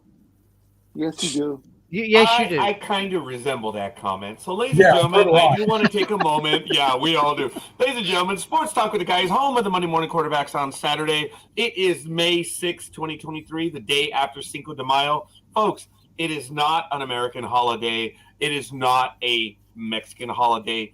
It is a Southern California holiday. The story is that when the farmers of Mexico beat the French in the Battle of Puebla, it took 2 to 3 weeks for the story to get to Southern California. And when they got the news, they're like, bullshit, we're going to celebrate this shit. And it became a joke because it was so far after the fact, they kept on celebrating it. And it was a Southern California thing. It was part of Mexico at the time. And it just became a reason to celebrate. And I'm going to be racist or whatever, but we Mexicans are looking for any reason to celebrate. And shit, Cinco de Mayo is good. We'll do that too. So it's not a national holiday. Folks, Cinco de Mayo in Mexico is like June 4th through June 6th in America. What's June 4th through June 6th? Well, that's the Battle of Midway. It's the same theme. Kicked the shit out of the Japanese Empire in 1942. It's the same theme. Battle of Puebla. That's why are you celebrating June 4th to the 6th? Well, it's the Battle of Midway. You know, so it's the same thing. I didn't think Mexicans needed an excuse to have a party. I'm sorry, what was that? I said I didn't think Mexicans needed an excuse to have a party. No. They just felt like one, they have one. Yeah. Yeah. Can 3 you weeks after imagine? that, the French got reinforced. They beat Puebla. Details. Who gives a shit? Those are semantics. Semantics. Yes, semantics. I could just imagine. Pretend that you guys had came down here for an APW show last night. Like we've done. Because my God, there were so many cops driving past my apartment, so many cops on the freeway. And I'm like, yep, they're getting ready to watch out for the people driving being stupid this weekend. After all, we did have Cinco de Mayo. And earlier this morning, at 2:00 in the morning, I hear cars. And I'm like, and I hear police sirens. I'm like, somebody's getting it. Either that or they're getting arrested. Or they're yawning. What the hell? Why are you coming at me? I mean, shit. All right, Speedy. I'm sorry. I'm tired. I just took some medication right now. I've been up. I'm tired too. That's why I came in late. The way I've been. Well, actually, I've been coming in late a lot. Because Aw. Are you trying to give me an excuse or something? Yeah, let's all take a day off and sports talk with the guys. Almighty can handle the bridge with Anime Girl. Oh, Anime Girl and Almighty will handle sports talk with the guys while the rest of us take the day off. No, Almighty's going. He's going shopping at some comic thing. So, no, it ain't gonna happen. You can't leave me in charge because I'm British. Speedy? No, not today. In the future. In the future. So, why? Because they're white. Why? Because they're white. Are you disparaging us Mexicans? You want the white people to run it? Damn you! Oh wow, Damn. Gridiron Girl. Damn. Hey, Gridiron Girl. There you go. You've just been mistaken for being Anglo. Would you like some? Let the colonists have a day. Which day are we going to take off, Speedy? That you so, Taskmaster Rogelio here, Rogelio, obviously doesn't give you a day off, which I don't know what the hell that means. But hey, so which day are we going to take off? I don't know. I'll think about it.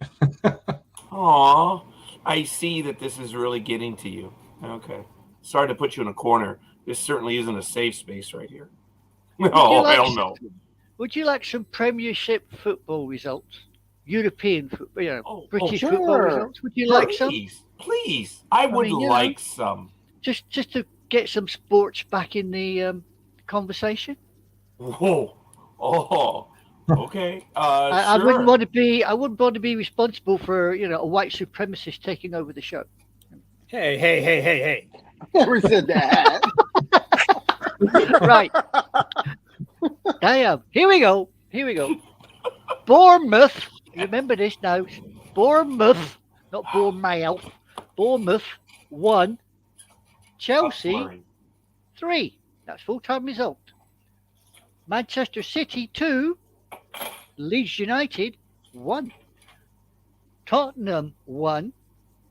Crystal Palace 0. Wolverhampton Wanderers 1. Aston Villa 0. So there you go. Those are the latest scores. Those are the latest Premiership scores full time for today. All right. How far is Wembley Stadium to you? About 2 hours away, Big Dog. Okay. London as a whole see the is Raiders? about 2 hours away. I'm sorry, Rod. Do you think she'll go see the Raiders? Oh no. AEW Wrestling is going to be at Wembley Stadium in August or October. October or August? I can't remember. Same difference. October. It's just cold and colder. So, which is great because they've already sold 60,000 tickets, and they still have 3 months to go to sell the other 30,000. So they're 2/3 of the way sold out, which is not bad for a non-WWE company to go to another country and sell that many tickets. This is by far, even at 60,000, even if they were not to sell a single ticket from here to the actual event, it would still be their biggest attendance ever. So Hats off Well, there's to everyone in England. Well, there is a lot of wrestling fans over here. I mean, I've just noticed on one of the preview channels that we have over here that there's Mhm. WWE and then there's something called Raw now on the TV that you can sit and watch. Yeah, I mean, Raw obviously, is Raw's their weekly show, their 3-hour weekly show of WWE. Yep. but I just noticed this on because I saw it the other day and I thought, oh, I can imagine Speedy and Big Dog sitting watching this, throwing things at the screen because. Oh, and Almighty. And I don't know about Almighty, but I thought Big Dog and Speedy definitely would, No, but you said I- throwing things at the TV. Yes. Yeah. I watch it, but WWE, I mean, their storylines have gotten better over the last year or so. But for the most part, they're background noise for me. So I'll have it on while I'm doing something on the computer or whatever, and then if it's a match I want to see or listen to, I'll just kind of look up. But there isn't a lot of wrestling on a wrestling show as far as WWE is concerned. So in a 3-hour show, in 180 minutes that is Raw, there is approximately 43 to 45 minutes of actual wrestling going on. Everything else is either interviews or vignettes, videos, stuff like that. But in 180 minutes, there's only 45 minutes of actual wrestling. Maybe. No, I've never watched it. I must be honest, it's not my kind of thing. Oh yeah, no, I understand. Sorry, Lewis. No, the rugby's still going on. I've only got latest scores, not final scores. That's why I haven't talked about the rugby. Hey, Lewis, I do apologise. That's LUIS though, not LOUIS or anything like that. But it's LUIS. Yeah. Excuse me, I have eyes. In fact, I'm double glazed like yourself, and I can read. That was not directed at you, anime girl, but knock yourself out. Oh, I intend. But Roger, I've seen you spell it LOSER. So I mean, what? Whoa! Wow, that's a shot against my brother. Let's see how he answers to that one. I'm not prepared to confirm nor deny that one, knowing that it could be explosive. I thought the little brother would like that in you. Well, I'm willing to see the response. Doesn't he spell Roger with DODGEO? Here we go. Yes, because my brother is using the phone option to dictate his thoughts and stuff like that and his comments. So, Lewis and Clark. Very good. Yes. All right. Well, legally, lad, I believe that's what's on your birth certificate. So, toma. Oh. Anyway. But yeah, very good. LEWIS. But my brother does spell out, or he'll say my name to his phone, and my phone, or his phone, being as stupid as it is, spells Roger RODGER. So, and my brother does say, he says, "Look, I'm dictating it." I'm like, "You could have just stopped at eating it, dick." He's like, it is not LEWIS, damn it. That's why the rest of us are going to stay out of this family feud. Oh, I doubt that. That's what I used when I was working at Disneyland. Oh, yes. Oh. And my brother, a tiny bit of trivia. For those of you that have been at Disneyland, you know that on their name tag, they have where they're from. Okay. Now, before they actually enforced the rules, as my brother will tell you, he actually had Wake Island on it. And for those of you that know anything, how did he get Wake Island? And he has a cool story about it. He is his tag. Hey, Lewis, can you take a picture of your tag? That'd be kind of neat. Folks, there are no facilities. There's no nothing. There's no way he could have been born on Wake Island, but it still is cool. It's like, it's getting away with it. It's really neat. So, but anyway, folks, we are in our last hour here on Sports Talk with the Guys on May 6th, 2023. You can hit the like, subscribe buttons, and tap the notification bell. Look at that. Almighty's going crazy with that comment down there. Maybe he'll whip out his cowbell. I'm surprised you haven't talked about what today is, since you are a follower of them. Go ahead, Nico. Since today is Revenge of the Sith, Ow. may the Sith be with you.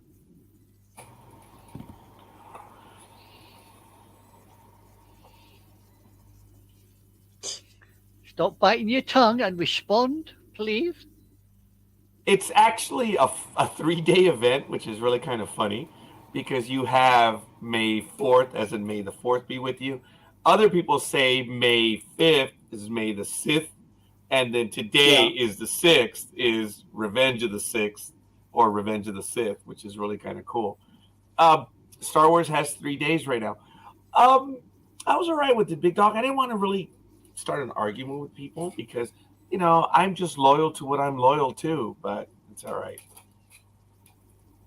I didn't want to distract from what we were endeavoring to do here today.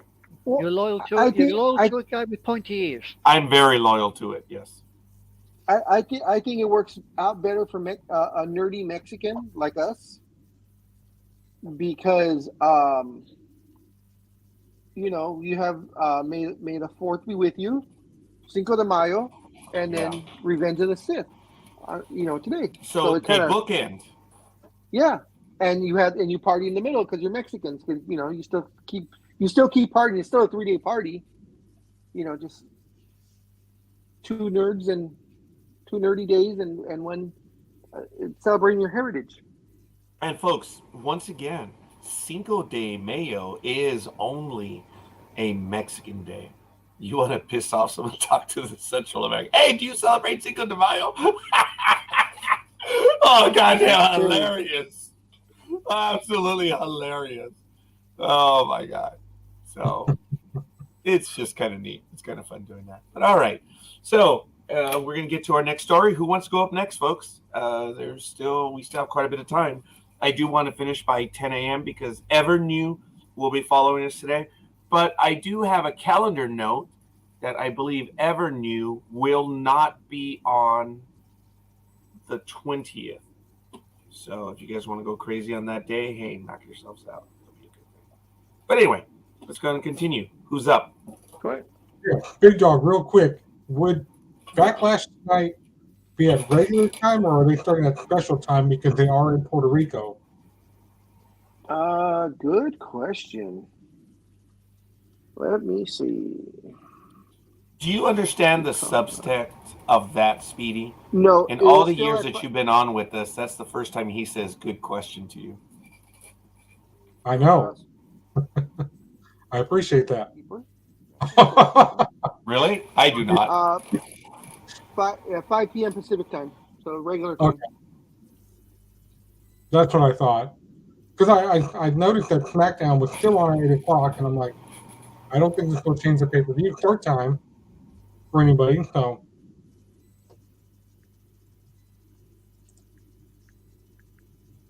but yeah, well, you're still looking at that. I've got my own news here. Pat McAfee and Samantha have welcomed their first daughter by saying today's the day we have both been dreaming of. He said, I can't wait to see where these little feet get to go. Beautiful girl, we love you. Mom and baby are healthy. Samantha and I are floating with joy. Thanks for all the good vibes. That's what he posted on Instagram. Variety has reported that Dark Side of the Ring Season 4 will premiere on May 30th, with one of their first stories included in the breakdown being that of Chris Candido and Tammy Finch, which was the real-life couple who went straight from high school sweethearts to 2 of the most tragic figures in the sport of wrestling. That's going to be interesting. Just to let you know, also, with Puerto Rico, the reason why there's no time change is because they're Eastern time. So, like right now in Puerto Rico, it's 12:25. So they're only. I don't know why I didn't realize that since they're in my time zone. Yeah. So they're in the Eastern time zone. So that's why there's no change in time. Okay. Yeah, Chris Candido, man, he had so much potential. So Dude, much potential. I would have loved to have met him. It was a blood clot, right? If I'm not mistaken, I think so. right? Yeah. Yeah. So young too. I don't even think he hit 30. I will have to check that now. So for those who don't know, Chris Candido was a wrestler in the 90s, 80s. Full of potential. Worked for ECW and started to break out. And he had an injury, and he had knee surgery. I believe it was in his calf or his lower leg, and he had a blood clot, and the blood clot blew. It released and ended up having a coronary, and he died at a very, very young age. It was Chris Candido, sorry. He died in 2005. Okay, so later on. Yeah, he was only 33 years old. Okay, so it says his actual death was acute pneumonia brought on by surgery, but I could have sworn it was a blood clot. Yeah, I thought it was a blood clot too, but they didn't really. Says on April. Here we go. He underwent surgery the next day to have titanium plates and screws inserted into his leg. He was at the following Impact tapings, managing the Naturals to be America's Most Wanted for the NWA World Tag Team Championship. This was on April 24th. This is when he was working, I guess, for TNA. It says on April 28th, he felt ill and his condition worsened during the day. He collapsed in the evening and was rushed to the Robert Wood Johnson University Hospital in New Jersey, where he was diagnosed with pneumonia. Doctors drained his lungs, but Candido died soon afterwards. He was 33. His brother Johnny initially believed Candido died due to a blood clot, the complication from surgery. But in the 2016 interview, he did reveal that the autopsy confirmed that he did not die from a blood clot, but rather acute pneumonia brought on by surgery. Yeah, I read that too. I wasn't really sure. Yeah, I hadn't heard that part, but I guess it makes sense. Having surgery done, and then you go back on the road, with all the changes in weather and the stress you put on your body from flying and so on and so forth. When you're already compromised, your immune system is already compromised from the surgery. It's not that hard to get an infection, and like most wrestlers, when they have a cold or there's only a little bit of pain, they just shrug it off as their usual day-to-day stuff. And unfortunately, yeah. And Tammy, we pretty much know about Tammy moving on and off and over the terrible. I didn't hear. Tammy is a She's a wreck. she's a walking wreck. I mean, she's forever in jail. In fact, she might be in jail again. I'm not sure. She's always in jail. But there is a pay-per-view today, though. What do you think? 7 matches on the agenda. Yeah, I like how they ended SmackDown with Bad Bunny coming to help the Latino World Order to basically show me, hey, you know what, Damian Priest is not going to get one over on me. I'm going to beat him at Backlash. And people are like, no. I got so many messages this week and last week too. No, listen, it's WrestleMania Backlash. I'm like, no. They're not calling it that anymore. They're just going back to the original name, Backlash. End of discussion.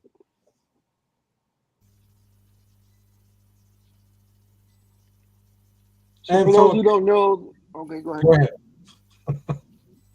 ahead. So for those who don't know what's going on, there's 7 matches tonight. These are the 7, and these are not the order that they're going to come out in. These just the way it's written. But you have Matt Riddle, Kevin Owens, and Sami Zayn versus the Bloodline, which is Solo Sikoa, Jey Uso, and Jimmy Uso. And, of course, Paul Heyman will be in the corner.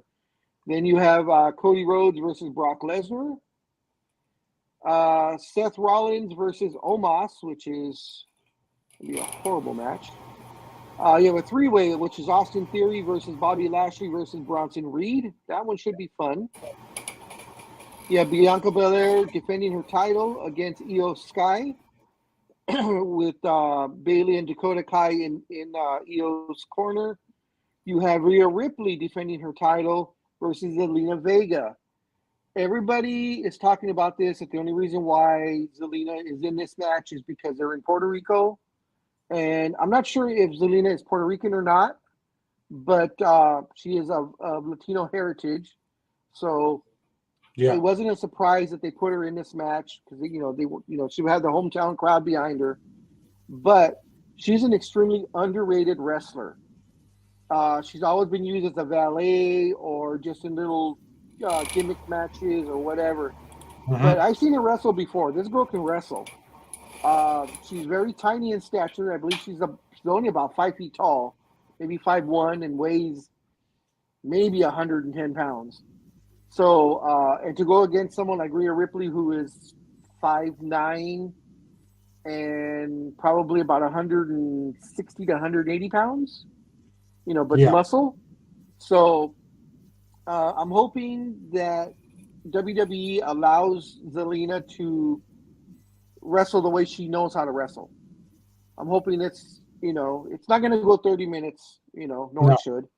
But I'm hoping for a good 12 to 15-minute match where Zelina can show off what she can do in the ring. We all know she's going to lose. But I'm hoping for a good showing. And then, of course, the main event is going to be Damian Priest versus Bad Bunny, who is, for those who don't know the music business, Bad Bunny pretty much is the number one guy out there right now, singing-wise. So for him to get in there and have this match, he is very athletic. He's done a couple of He's done a couple of spots in wrestling matches. He knows his stuff. But to be an actual match, I don't think this is going to go long. And Bad Bunny, of course, is going to win. For those people who think Damian Priest has a chance, if this was a real fight, Damian Priest would put that guy in the hospital. But this is wrestling, and they're not going to have a guy come in to do a match that is worth literally hundreds of millions of dollars, in the music business. There were some assurances made, and of course, he's not going to go in and lose a match in Puerto Rico, his home country, excuse me. So I'm looking for something entertaining, though, because Bad Bunny has done some pretty entertaining moves. He has a pretty great-looking Canadian destroyer. If anybody doesn't know what a Canadian destroyer is, look it up. It's amazing. Yeah. So, and Priest can pull it off. The height disparity might cause some problems, but for the most part, it should be an entertaining match. We'll see how the pay-per-view goes. And as far as Zelina Vega goes, they talked about it last night on SmackDown, where they said, well, her father, her stepfather, her great-grandfather, and her brother were all wrestlers. So I'm like, that's a lot of wrestling heritage. I think they were wrestling fans. Because I know the father, he died. He was a cop or something like that. He died in 9/11. He was in Towers. Because they did a whole thing on that. That's what I thought too. So I was surprised when they said, "Well, her father she is Puerto Rican, and brother are here tonight." Okay. See, so they got it wrong. So she's Puerto Rican descent. It said she grew up watching professional wrestling with her father and her younger brothers. So that's what it is. They weren't wrestlers. They just enjoyed watching wrestling together. Yeah, he was not a police officer. I take that back. I just found out. He was a telecom analyst for Cancer Fitzgerald in the World Trade Center. He was on the 103rd floor of the North Tower. And she was 10 years old when it happened. Yep.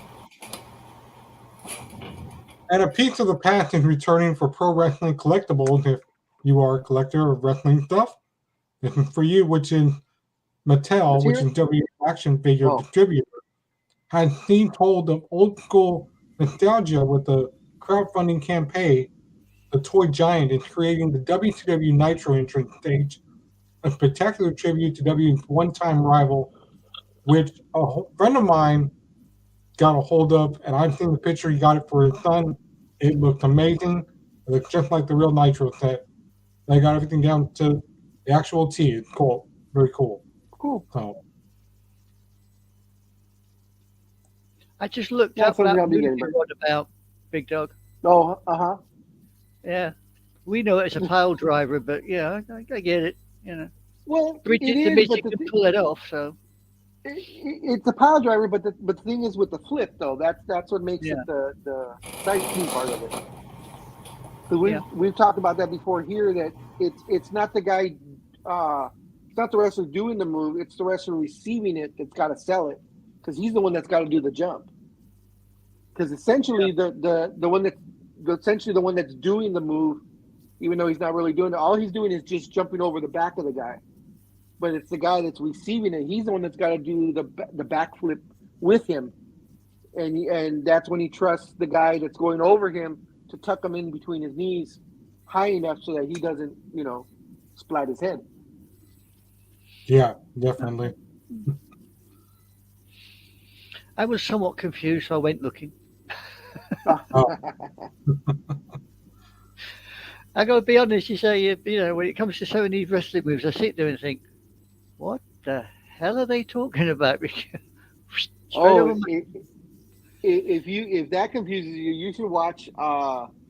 If you were to be extremely bored one day and able to watch New Japan Wrestling and have those announcers talk about all the moves, they use all the actual wrestling terms for these moves, and like a certain arm drag that they do, they call it a Fujikatami arm drag. And you just have to know, because of course a lot of these moves are named after the wrestlers who first invented them, and WWE has always gotten away from that, and they never want to give credit or say the person's name, because they never wrestled for WWE, so you can acknowledge someone outside of that. And that's been Vince's thing all the time. AEW has no problem talking about it. They've kind of gotten away from that rule this last year because of all the intermingling that's been going on. That especially as fans, that we know that it's scripted and we accept it, and so they've been letting little hints drop here and there where they'll mention people outside of WWE, but only certain wrestlers can do it though. The only Japanese wrestling I ever listened to is sumo wrestling, and that. Oh, okay. I've seen that. That is very interesting. I had never watched it until a few years ago, and it's just interesting, and all the mental preparedness that has to go into what you're trying to do, and it seems simple, but it's not. No.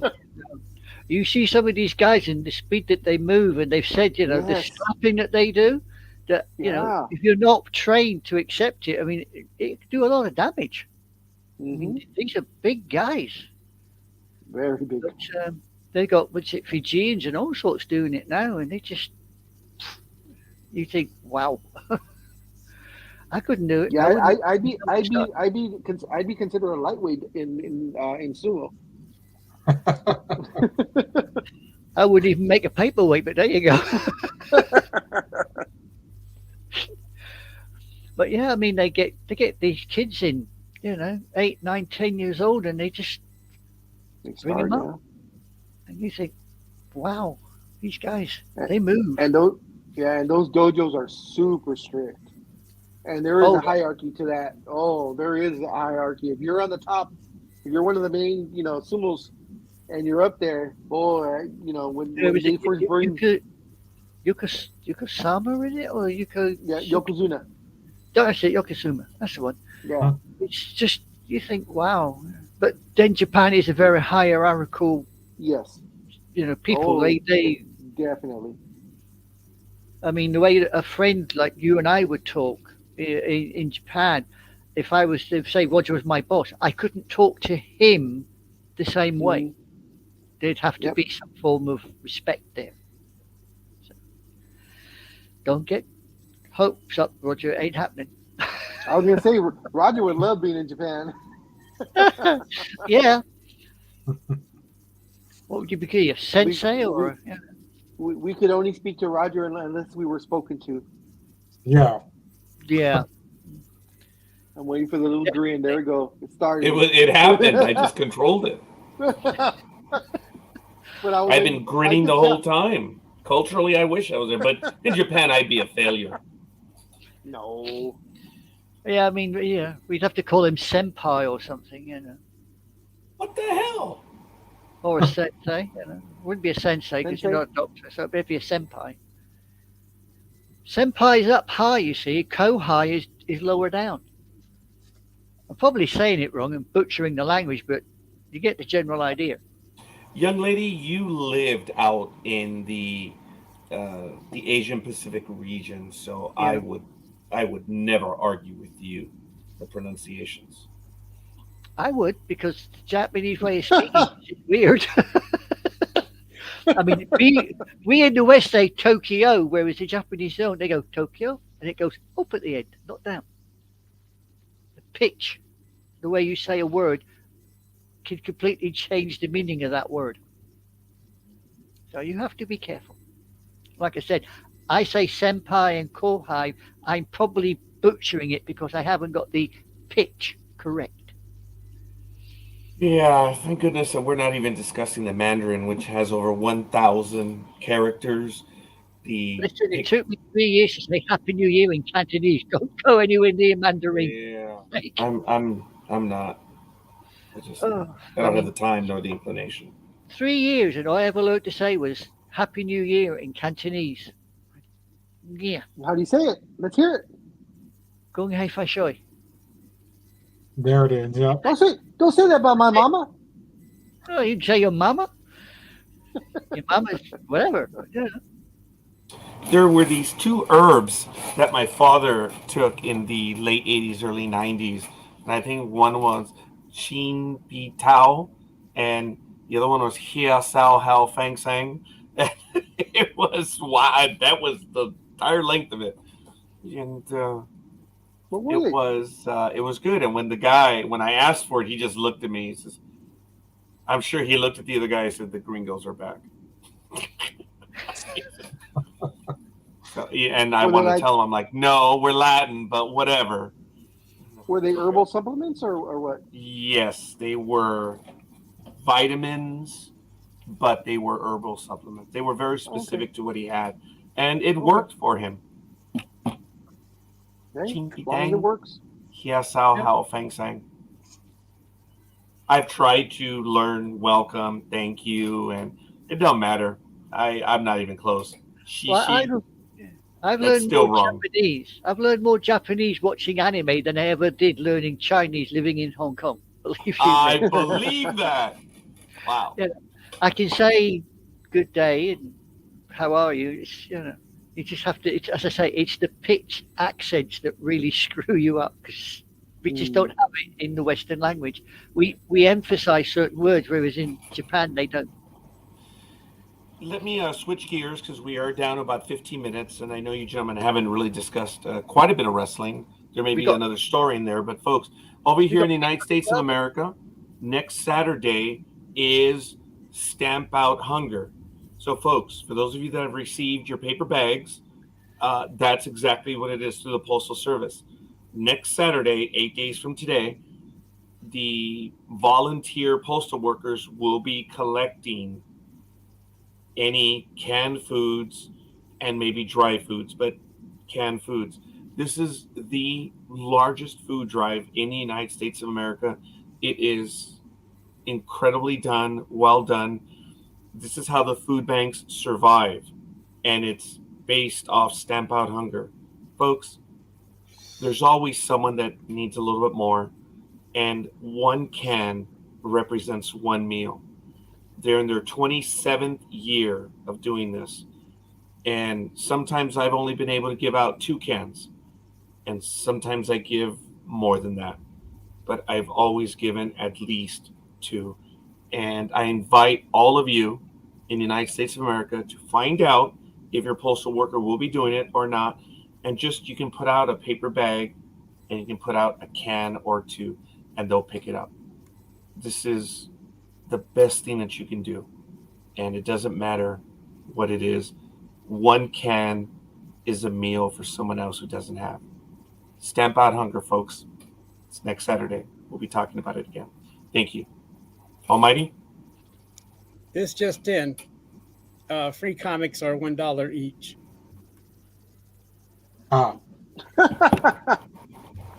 That's all he thought this program was like? Well, thanks all for that he did. information. Yeah. We still haven't covered the Kentucky Derby, Scorekeeper. No, we did not. And that is today, the Kentucky Derby, the 149th running. The Preakness will be on the 20th, 2 weeks from today, the 148th. And then the Belmont on June 10th, the 155th. Very quickly, for the Kentucky Derby this year, there is no real standout, any particular horse that people are looking at. So it is a genuine draw, a pick 'em, call them whatever you want. More likely a pick 'em, I think. There is no favorite, but it is a big deal, folks. The running will be later on this evening. And as you know, the Triple Crown winners are determined from these 3 races. The Kentucky, Preakness, actually it's the Anime Girl, is it the Kentucky Derby, the Preakness, and Belmont. So over the next few weeks, the Triple Crown in horse racing will be taking place. Thank you for that, Anime Girl. No problem. Place your bets. Place your bets. Dreem, I'm sure, probably has a bet in there somewhere. No, I mean, I can't even pick a 3-legged donkey to win, so I've got no chance on a horse race.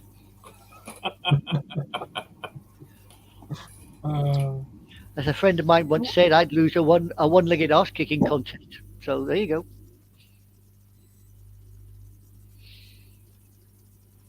Well, the favorite 4K was scratched, so that is why most likely it is such an open field. The favorites though are, pull this up real quick. Where the hell was it? The favorites? Tapit Trice, going for 5 to 1. Angel of Empire is an 8 to 1. And those are the only 2 favorites. The contenders are Derma Sotogaki. Hey, stop it! 10 to 1 odds. That horse just won in Dubai. It is a Japanese-based horse, bred. That was bred specifically to win the Kentucky Derby. Damn. Then it is King's Barnes going to 12 to 1. 2 Phils going 12 to 1. Verifying going 15 to 1. And Mage going 15 to 1. The long shots, which, of course, Sports Talk with the guys called. How many years ago, Scorekeeper? 10 years ago? It was 2009. Mm-hmm. There you go. And we called the 1 winner. and 2. Yep. Had we actually put money, we would all be we'd all be mansions, but we just prognosticated it and we were right. Anyway, and the guy that we told, he laughed at us. Yes, he did. And we were right. These are the long shots. Confidence Game is 20 to 1. Disarm is 30 to 1. And Reincarnate is 50 to 1. It says other horses in the field are Hit Show 30 to 1. Jace's Road 50 to 1. Sun Thunder 50 to 1. Ray's Cane 50 to 1. Rocket Can 30 to 1.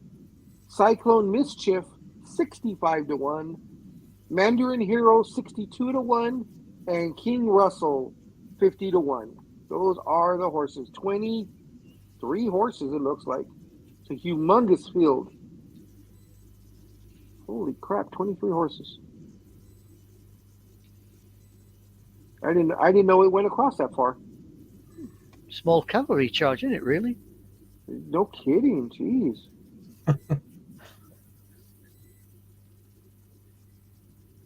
And there you go. And there you go. Do you wish to speak, Scorekeeper? No, thank you. I'm thrilled. And Just happy here's to a little be here. bit. Here's a little bit more info on the Kentucky Derby. It's a $3 million purse to be awarded to the connections of the top 5 horses. The winner gets $1.86 million. Second place gets $600,000. Third, $300,000. Fourth, $150,000, and fifth, $90,000. The jockeys also receive a prize. The winning rider receives $186,000. Oh, I thought they would have earned more. Big Dog, Jay's got a question. He says, did you say Jason Road as a horse? I said, let me see where the hell those are now. God damn it. I said contenders, long shots. Jace's, JACE''S, Jace's Road. Oh, there you go, Jay. He didn't say Jason Road. There you go, Jay. 50-1 long shot. Well, Okay, well, very quickly, a man tried to kidnap Sonya Deville. Yes, that's Sonya Deville from WWE. He's just been sentenced to 15 years in prison. Philip Thomas reportedly accepted a new plea deal agreement to attempted kidnapping, burglary, and aggravated stalking, in which he was sentenced to 15 years probation. 2, police say Thomas attempted to kidnap Deville, whose real name is Daria Bernetto, back in 2020. So there you go with that one. I remember that. Yeah, he broke into the house, and Mandy was actually there with her. And she was just visiting, just by chance. And yeah, he was a deranged fan that took it too far, and luckily they were able to fight him off. And I can't remember if they actually subdued him there, or if he was caught, after he left. But she was very rattled by that for a few months, where she wouldn't even stay in her home for, I think, the first 2 or 3 months. She was staying with friends. I think Mandy Sachs she was staying with Mandy most of the time, but it really shook her. Oh yeah, I bet. yeah. She should get a guard dog. You're right. I wouldn't want that. I mean, sofa surfing after that, I don't blame her. Not really. No. No, and 2 final stories. Nikki Cross might not be wrestling a whole lot at the moment, but she does have plenty of reason to be excited about what's going on outside of the ring. Monday, she posted on Twitter to say that she handed in her master's degree dissertation, which had a deadline of May 1st, declaring, "Hey guys, I did it! My dissertation for master's had just been handed in." She also thanked fans for their support along the way, as well as an interview subject she had, before adding, "What do y'all think? PhD maybe next?" Accompanied by a laughing, sticking tongue out emoji. Did she say what the dissertation is on? I mean, what's the degree going to be for? Did she say? Just No, curious. she's not sure. She hasn't made up her mind. That's why she said, "Do you think I should try out for a PhD next?"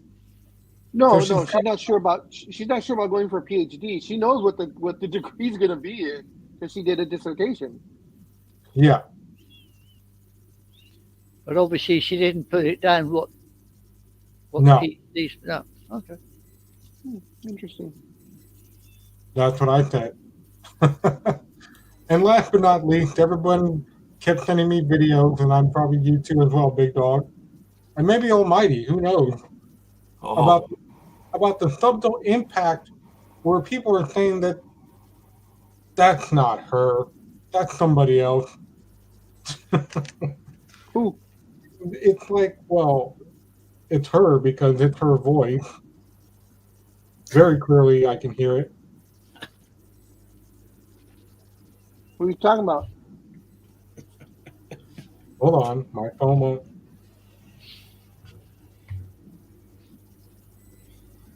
There it is. All this time you were quiet to set all this up.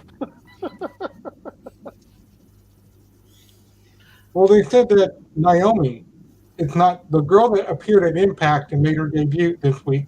It's not Naomi, it's somebody else. But if you watch the video, it's her. Yeah, it's her. And they've announced that it was her, and she announced on her Twitter that she had joined TNA. So Yeah. I don't know what people are talking about. She looks a little bit different because her hair is different and she's doing different makeup because she can't do Naomi. She's doing Trinity because her name is, her real name is Trinity. Trinity Fatu, if I'm not mistaken. Yeah. And, so of course they look different. Well, yeah, all she did, people, was dye her hair. That's it. But like I said, watch the video where she made her Impact debut. It's her voice, it's her. It's just she's under a different name. Because, WWE doesn't like people using their name. Well, they own the name, that's why. Yeah, they own the name. And last but not least, next Friday, I'm still going to try and get tickets for this. But the Motor City Machine Guns are coming to Newark, California. I'm going to try and get a picture up with them. And one of our legendary wrestlers is hanging it up. He's retiring. Maybe retiring. But I think this is really it for him. He's been wrestling for BTW for, years and years. Hot guy Shane Cody. Look him up too, and once you have the picture, you'll see what I mean. That's it for me. I'm out of here to go check out Free Comic Book Day because doors are about to open. Yeah, See you later, Speed Man. Myself, before I have my stuff I have to get done, I'm gonna see if I can get away and get to it too. If not, we'll see what happens. But that's good. Actually, I think I'm gonna have to go now. So it is all good. Well, before you go, Scorekeeper, since you talked about beards being too long, challenge accepted. Oh boy, here we go again. Almighty, you going to grow yours out? You're going to grow your beard? Yes. Well, I knew it. Merry Christmas to you. There is no dress code here. There's no nothing, as evidenced by what we have today. Jay says, "Let's talk, Almighty, today." So, Hey, I'm wearing a very nice T-shirt here. So. Yes. I have not got to your anime you suggested last week, Anime Girl. Sorry, but it is in my queue, and I know where to watch it if I need to, and I will probably try to get to it this week. No problem. You watch it whenever you can. At least you'll do more than Roger, because I said one to him and I've never heard anything back. He's a busy man. He has to see his massage therapist, and who knows what goes on there, and then his psychiatrist, and then who knows whatever he needs to do to get himself better, and we hope that happens. And I want to thank you for that. Look, folks, not trying to be a little bitch about this, but I'm going to be a big bitch about this. Unfortunately, I do have, on average, one appointment a day, and that's just to me. And then it's just I have a minimum of one a day, so it's just a little bit right now, but I just got to get through it. Okay. Right. They mute themselves. What was that? The return of OD? It was the return of the beard. No, he thought he muted himself, but he took the camera off instead. Yeah, Dumbass. Dumbass. Damn, that was a good one, though. Okay, hey, Jay, you should join us as we go off air right now. So we're going to end today's program.